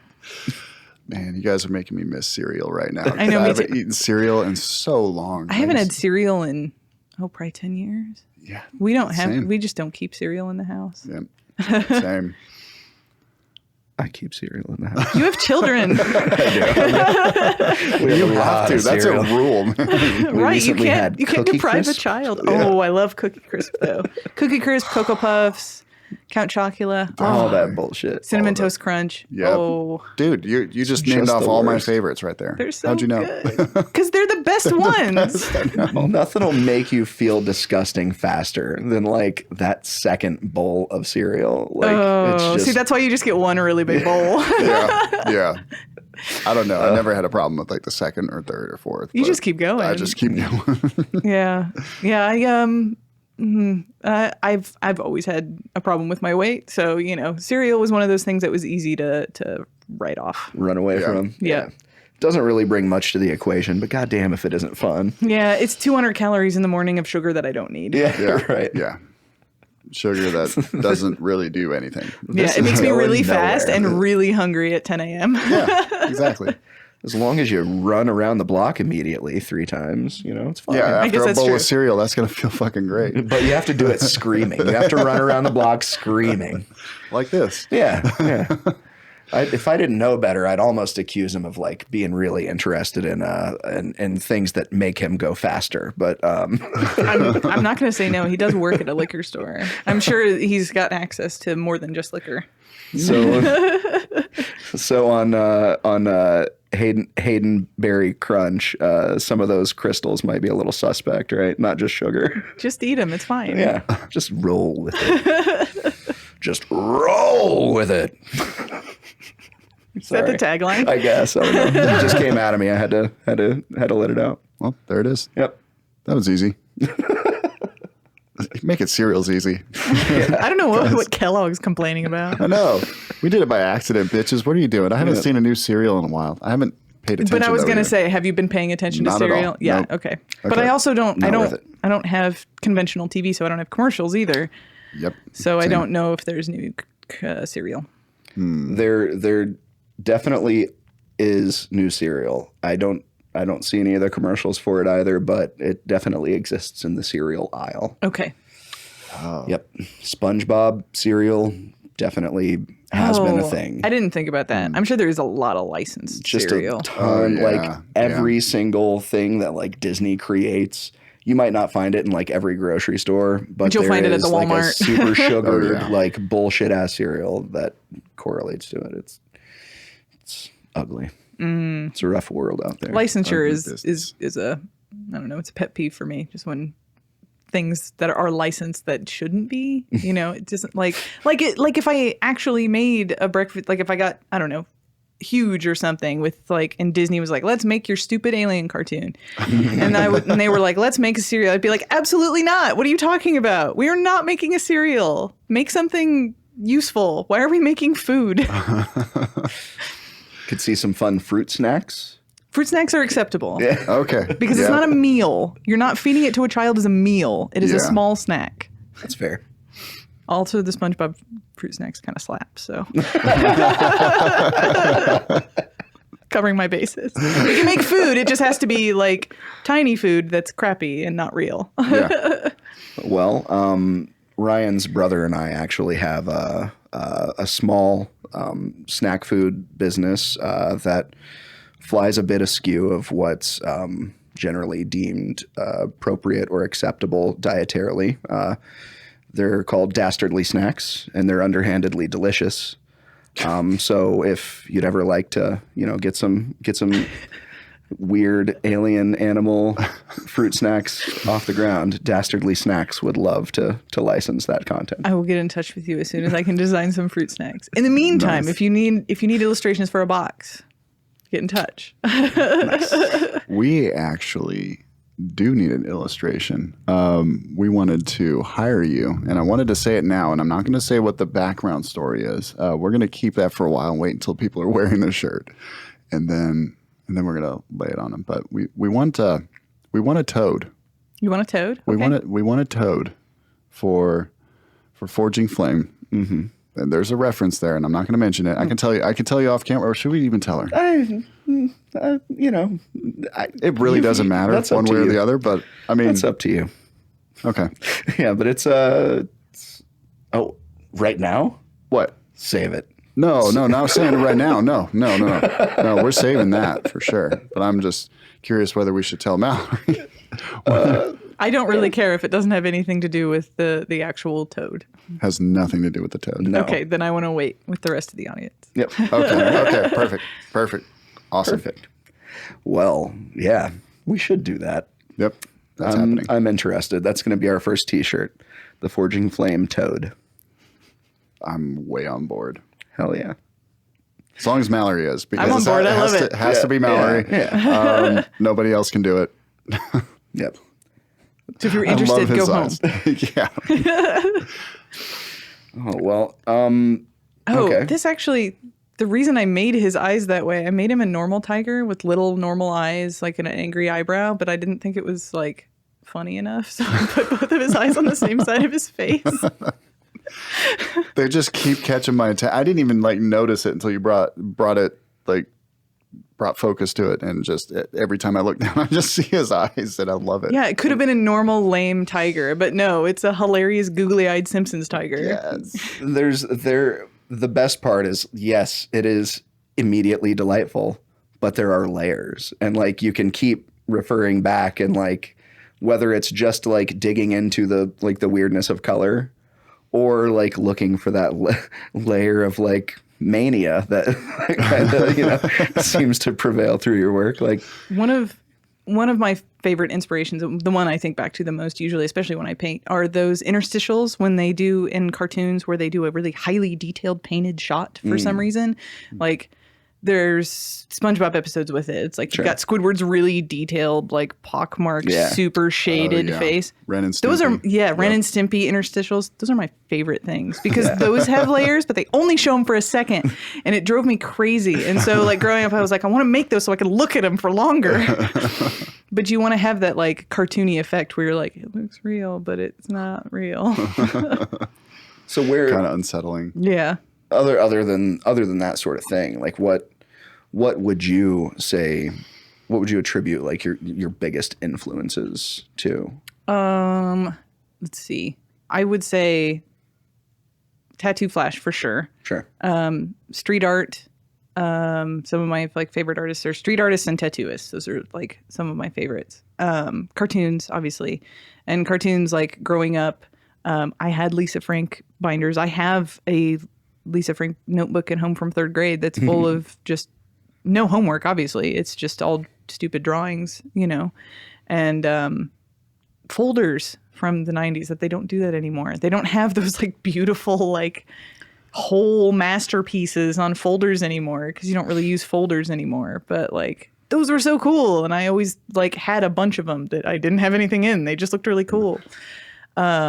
And that nostalgia thing where I look back on old cartoons or even cartoons now are a big inspiration too. Other illustrators, designers of poster designers, especially, I think like when you have that standing poster or like a gig poster, like music posters that you have everything in that poster, and it's like it's its own almost monolith of a piece, and you're like advertising an event, but the event isn't usually tied to whatever is in the illustration. It's just something to catch somebody's eye. It's like, oh, look at this cool thing. Also, the show is happening. like the cat thing, the cat piece. That's what I think of when I see that. You've got it's very purple. Is it the Halloween one? With the black cat in the is center. like heavily inspired by like gig posters. It's one of those things that I wanted to put as many references to Halloween as I possibly could in the entire image. So you have the skeletons, the gravestone, there's the cat, there's the ghost, there's the bat, there's like layer. I want you to have to stand there and like look at all the little pieces that like I put in there. I love when I figure out the little piece to go in a spot. It's so satisfying to be like, oh, that piece goes there. Isn't that awesome? There's another piece on there that was for a fake gig from Vardigan, and it was their little poster contest thing. And so I made up a poster, and it's like a skull with some, dog heads and some skeleton hands, and it doesn't mean anything, but it looks cool, and it makes you read it. It's badass. So like that kind of stuff. Beer labels is a huge one. Beer label would be like. That'd be a dream come true if I could. Oh, you haven't done that yet? No, For some I reason did. I thought you. I am on the Craft Brew Doodle Crew in town, and the Craft Brew Doodle Crew collaborates, and we make beer labels together, and I have finished those, and so I guess that qualifies, but the drawing itself was not made by me completely, so it's like I think I like 3/4 made a beer label, but I would love to entirely make a beer label someday. Oh, dude. Oh wait, no, that's not true. I totally did this. So prolific an artist, she can't even remember. I love it. Well, see, my problem is when something good happens to me, I immediately forget it. But when something bad happens to me, I remember it forever. Yes. And So, detail.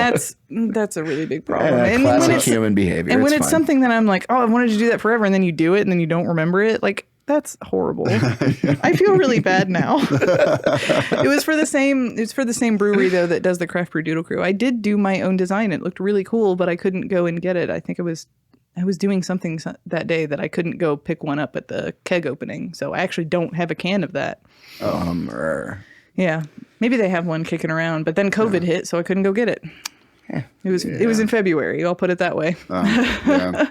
There'll be a million more craft brews out there for your artwork to Yeah, to one wrap can only itself hope. around. So Yeah. What was the name of that beer?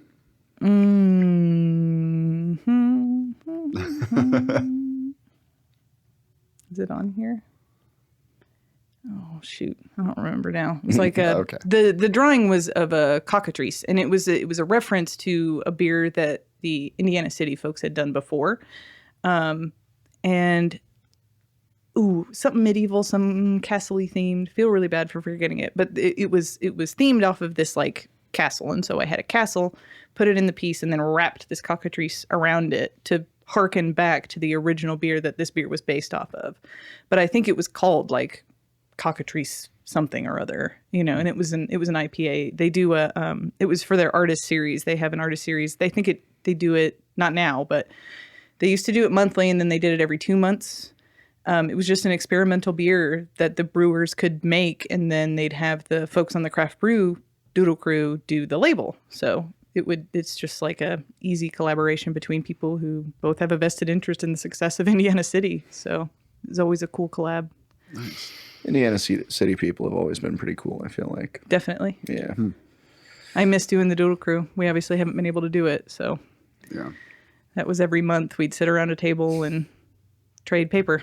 So Yeah, that sounds fun. And your artwork, your style, I could see lending itself really nicely to all of that crazy like IPA art that you see. And I'm a sucker for that kind of shit too. I'm gonna fall for the most colorful label. Oh, I'm I always all buy right, it off the yep. label. And then Jason's like, why do you always follow the label? You know that this one isn't as good as this one. I'm like, yeah, but this one has an ugly fish on it. And this one has a really cool like pinball machine on it. Obviously, I'm going to get the one with the pinball machine on it. Look how much they care. Yeah, there's Three Floyds, obviously, Yeah. are aware of them. But they have some of the best labels. That would be an awesome gig. But I just need to send them postcards. I need to be sending postcards to breweries, and I just haven't been. So this is all on me. I'm not like sitting here waiting by the phone for nobody to call. It's just like I keep forgetting to put my foot into that door. Yeah. Looks like you've had a lot going on in general. So It's a lot of work. Yeah, it's one foot in front of the other, man. Yeah. No sense in rushing it as much as I'd love to like try and push you into a million things that I think would be fun or hilarious. Like, Yeah. you know? I mean, that's the nice thing is there is always time. Yeah. So, and the things that I'm doing now, I was thinking like, I really want to do that, but I know that, I can't do that right now. But then now I am doing those things. So it's like, obviously there will be time for you to do that. I used to do only one design of apparel at a time because it's all I could afford. And now I'm at a place where I have not only enough income, but enough pre-order motivation that I can, or not pre-order motivation, enough of an audience that I can actually purchase those and at least pay off the order.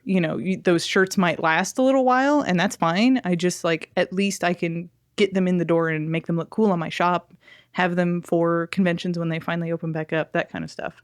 Building up my inventory and not buying only what will immediately sell out, because it's not effective long term to only have 10 of something that more than 10 people want to buy.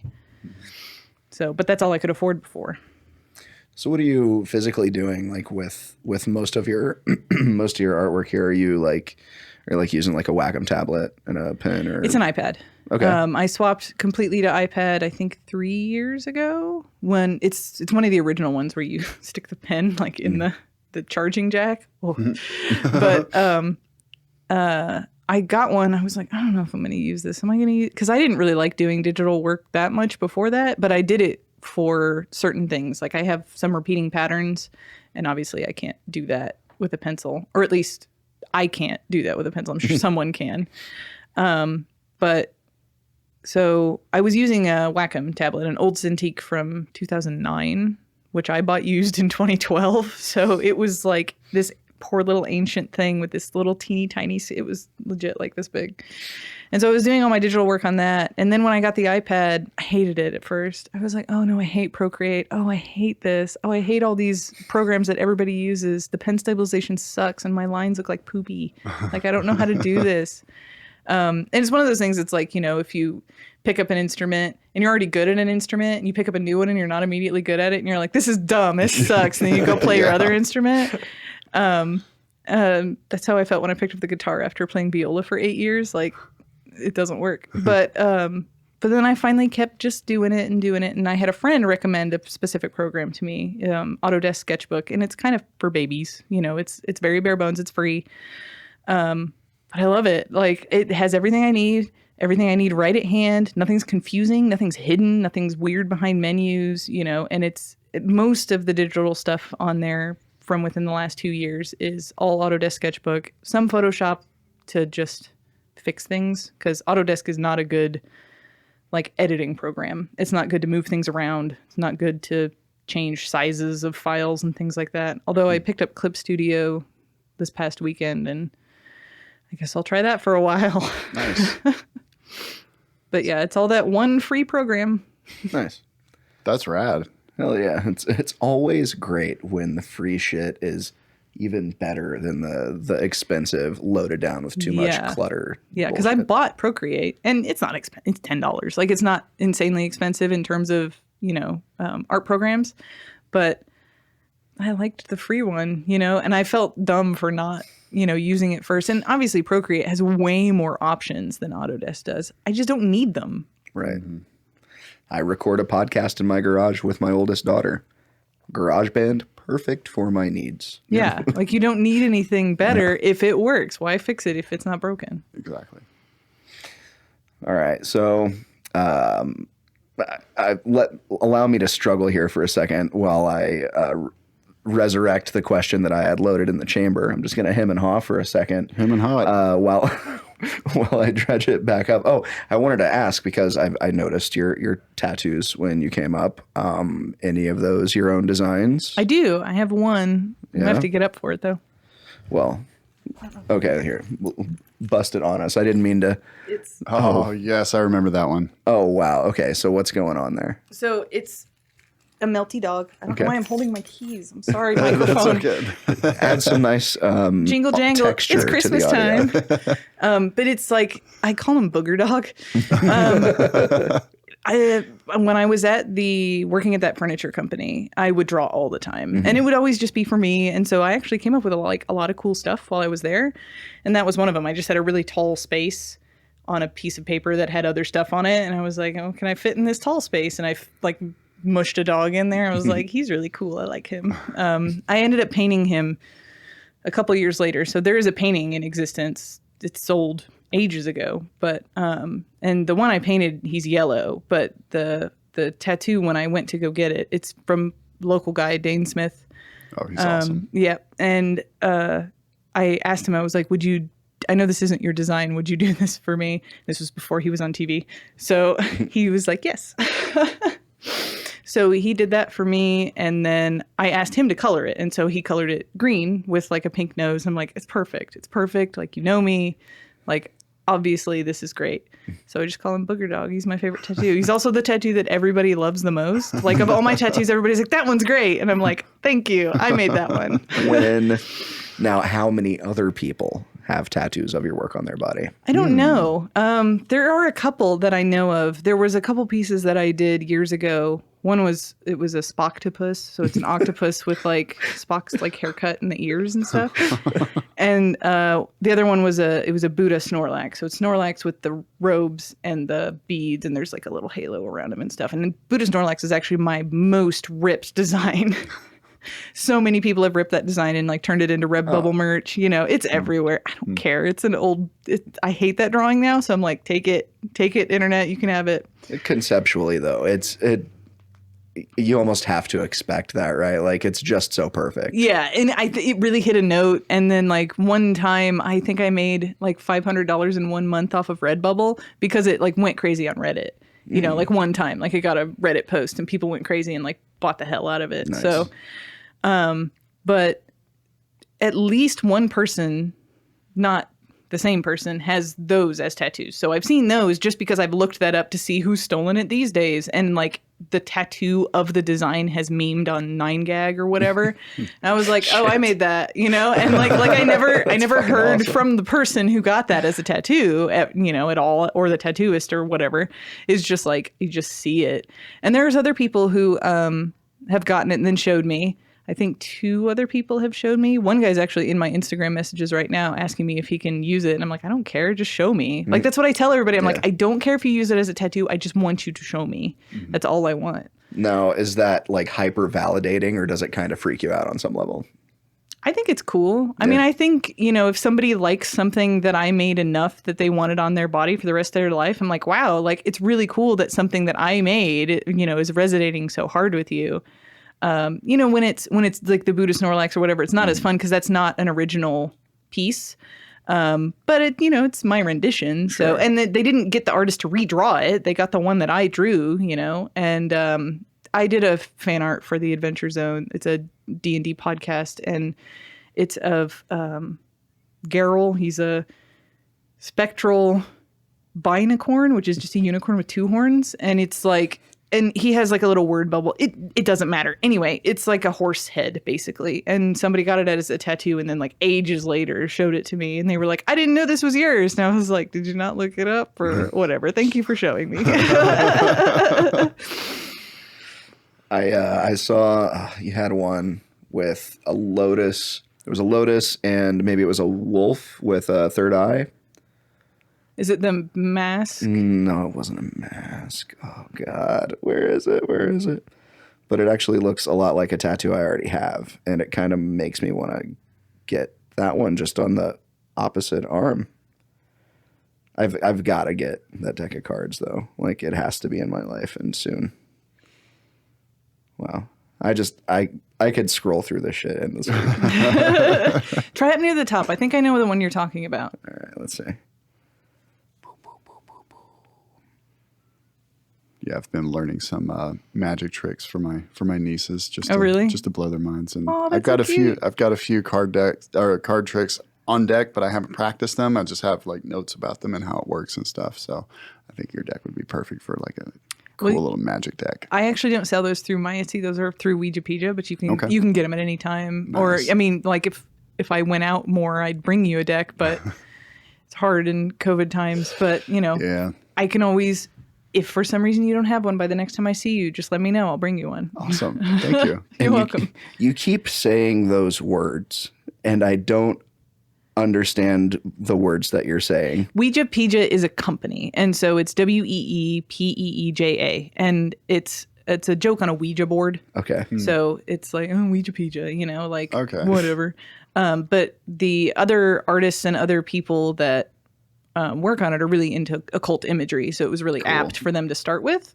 And since they've been opening it up to other artists, I'm one of only 9 artists on that website. We all have licensed designs through this company, Ouijapedia, and they have sole licensure. So all of the designs that they have, I cannot sell those products myself out of my store. So like, for example, if I have a bandana that has Godzilla on it, I have a Godzilla bandana available, but it's not something that I can sell. It's licensed through another company. So that company will sell it for me. Those cards were funded by Ouijapedia. I could not make those by myself.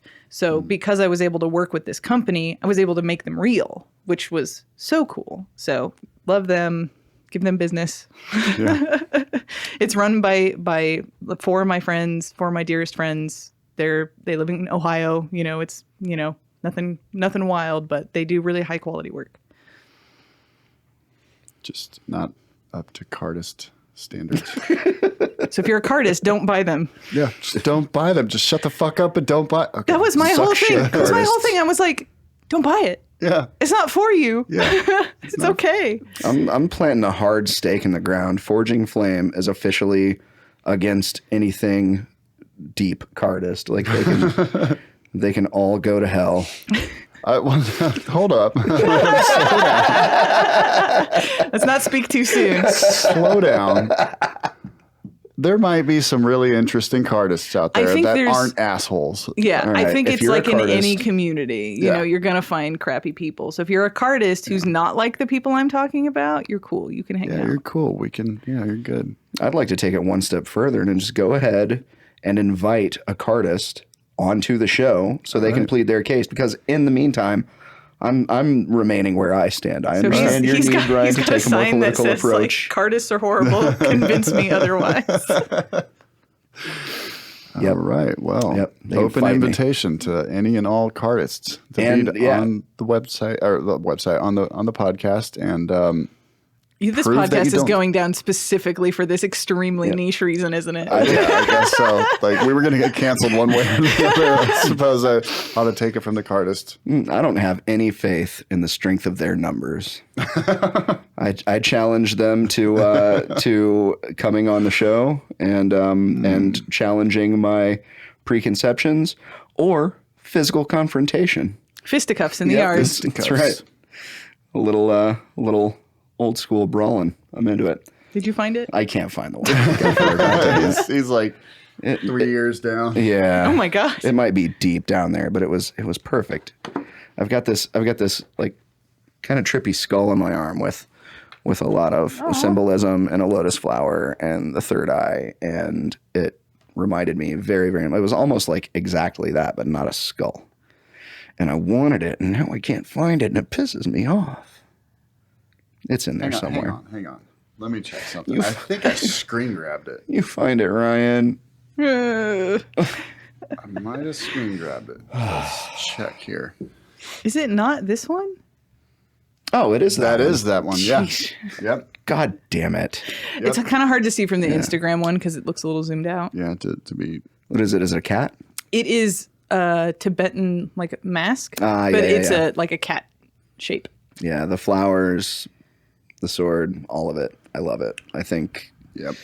I need it. It's been one of my favorite like pieces that I've made recently. It was actually made after a Bhutanese mask. They're specifically a little bit more interesting to me. Tibetan masks, obviously, very cool, but Bhutanese masks have this flair that just looks so cool. They have the big bug eyes and the weird pointy ears, and they have these mouths that look like a omega almost, you know? They just look really cool, and I really like them. But nobody knows what you're talking about when you use that term, so... Yeah. Does that exist on a t-shirt? It does not. I was trying to think if I licensed that one or not. I have not. That one, because it has so much shading in it, I can't pull the colors myself. I could get it screen printed ostensibly if I paid somebody to do it. Sure. But I have a feeling that one's destined for more print-like stuff. Sure. I do have tapestries of it. So tapestries, bandanas, prints, and I think that's it right now. I know that I shouldn't even say it because it just sounds so like cheap and shitty, right? But like, I really feel like you could make $1 million fucking dollars, like licensing your work onto like cell phone cases. Their Ouijapija has cellphonecases.com. Oh, nice. Nice. And they sell a lot of them. Yeah, a lot of phone cases through there. They sell a lot of t-shirts, phone cases, bandanas. I'm trying to think of what else they sell. Like shower curtains, leggings, Nice. stickers, obviously, towels, pillowcases. Like you want to furnish your home in my stuff? You can. Amazing. Dye sublimated socks. I think they're working on socks. Last time I'm not even kidding. Like last time I talked to them, they're like, yeah, we're working on socks. I'm like, okay, cool. I know a guy who takes photos of his smoke and he photographs it and then like flips it, and then he throws a bunch of color on it, but then he sells them on socks. Yep. It's like, that sounds about right. Yeah. It's weird smoke art on socks. If you can It's find cool. your product, you go with it and you keep doing it until they stop. Why the hell not? Just do it. Pretty much. Okay, so we've been at it for coming up on 2 hours now. Oh, I know it's a time suck. It flies just right by. disappears. But seems like it's probably a good point to at least start, tapering down towards some sort of an ending in the spirit of getting there. If you could distill down any of the conversation that we've had or anything that we haven't touched on into maybe just a couple of nuggets of useful advice for either someone who wishes to take their artistic pursuits into like more of a life-sustaining realm, or someone who just wishes to create as an outlet, what sort of I don't necessarily want to say advice, but just some helpful tips in terms of getting a good release or a good result out of it. What could you say to inform those? I think in terms, if you are just looking for art as like a hobby or something that you really enjoy doing, and like say you hit art block or whatever, if you tend to have a performative aspect to your artwork, like say that you post it or whatever, try not to think about it as much. Try not to think about what people want from you as much. Now, I know I do that, but it's mostly because like, will this sell or not? If you're not selling it, just don't care. People will come along with you. Don't make First of all, if you're not into fan art, don't make it. Please don't do that. People told me that for ages. They're like, just make fan art. You'll get really popular. Yeah, but then you'll get popular for making that fan art. And then people will only want to see that. And it's not, if your heart's not in it, there's no reason for you to do that. If you are into it, if you're into making fan art, make it, post it, use it because your passion's in it. But if you're drawing, I don't know, Deadpool, and you haven't read a comic book in your life and you don't even care about any of it, and you don't even like the movie, like, don't do it. Just don't do it. It's not worth it. But make what you want to make. People will find you. People will come along for the ride. I know sometimes it takes a really long time. It took me a decade to get over 1,000 followers. Sometimes it takes a long time, and that really sucks, especially if you're trying to leap into it like I did. And for people who want to make it a career, you have to know, I'm not going to say you have to know exactly what you want to be at the end of the road, because I didn't know selling at conventions was a thing that you could make money at. Who the hell knew that? I stumbled into it.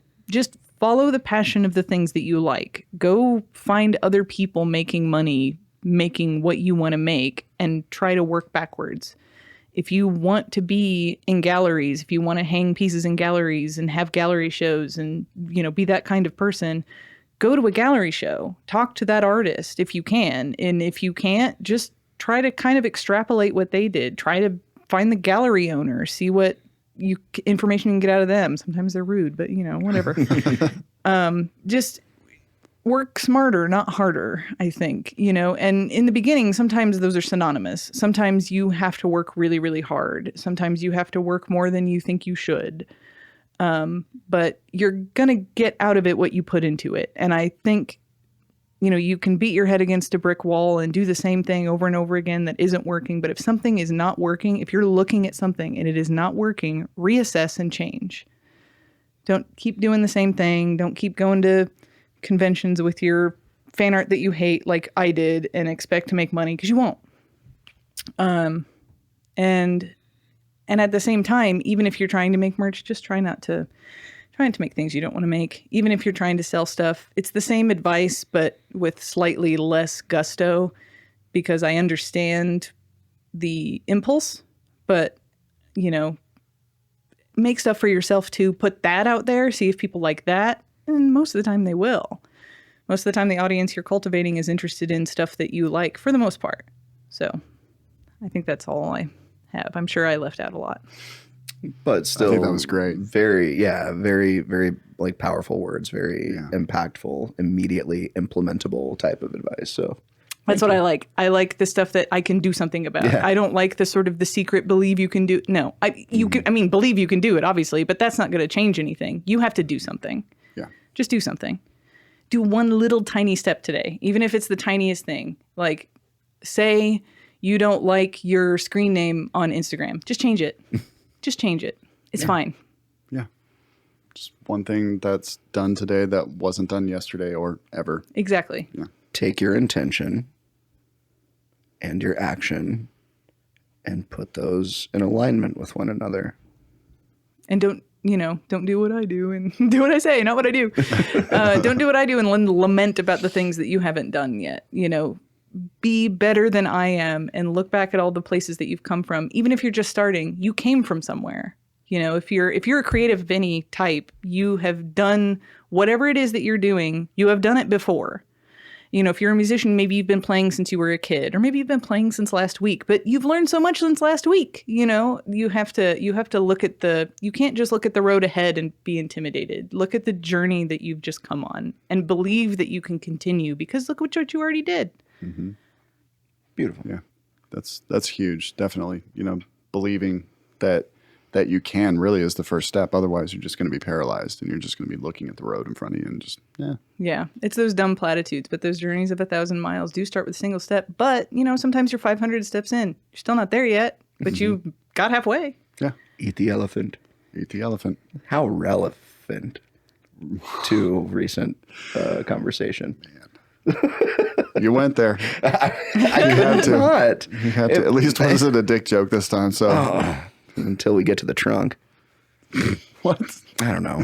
You have to eat the whole elephant, Yeah.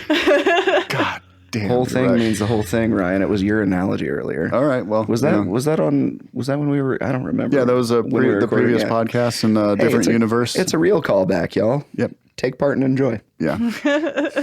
So.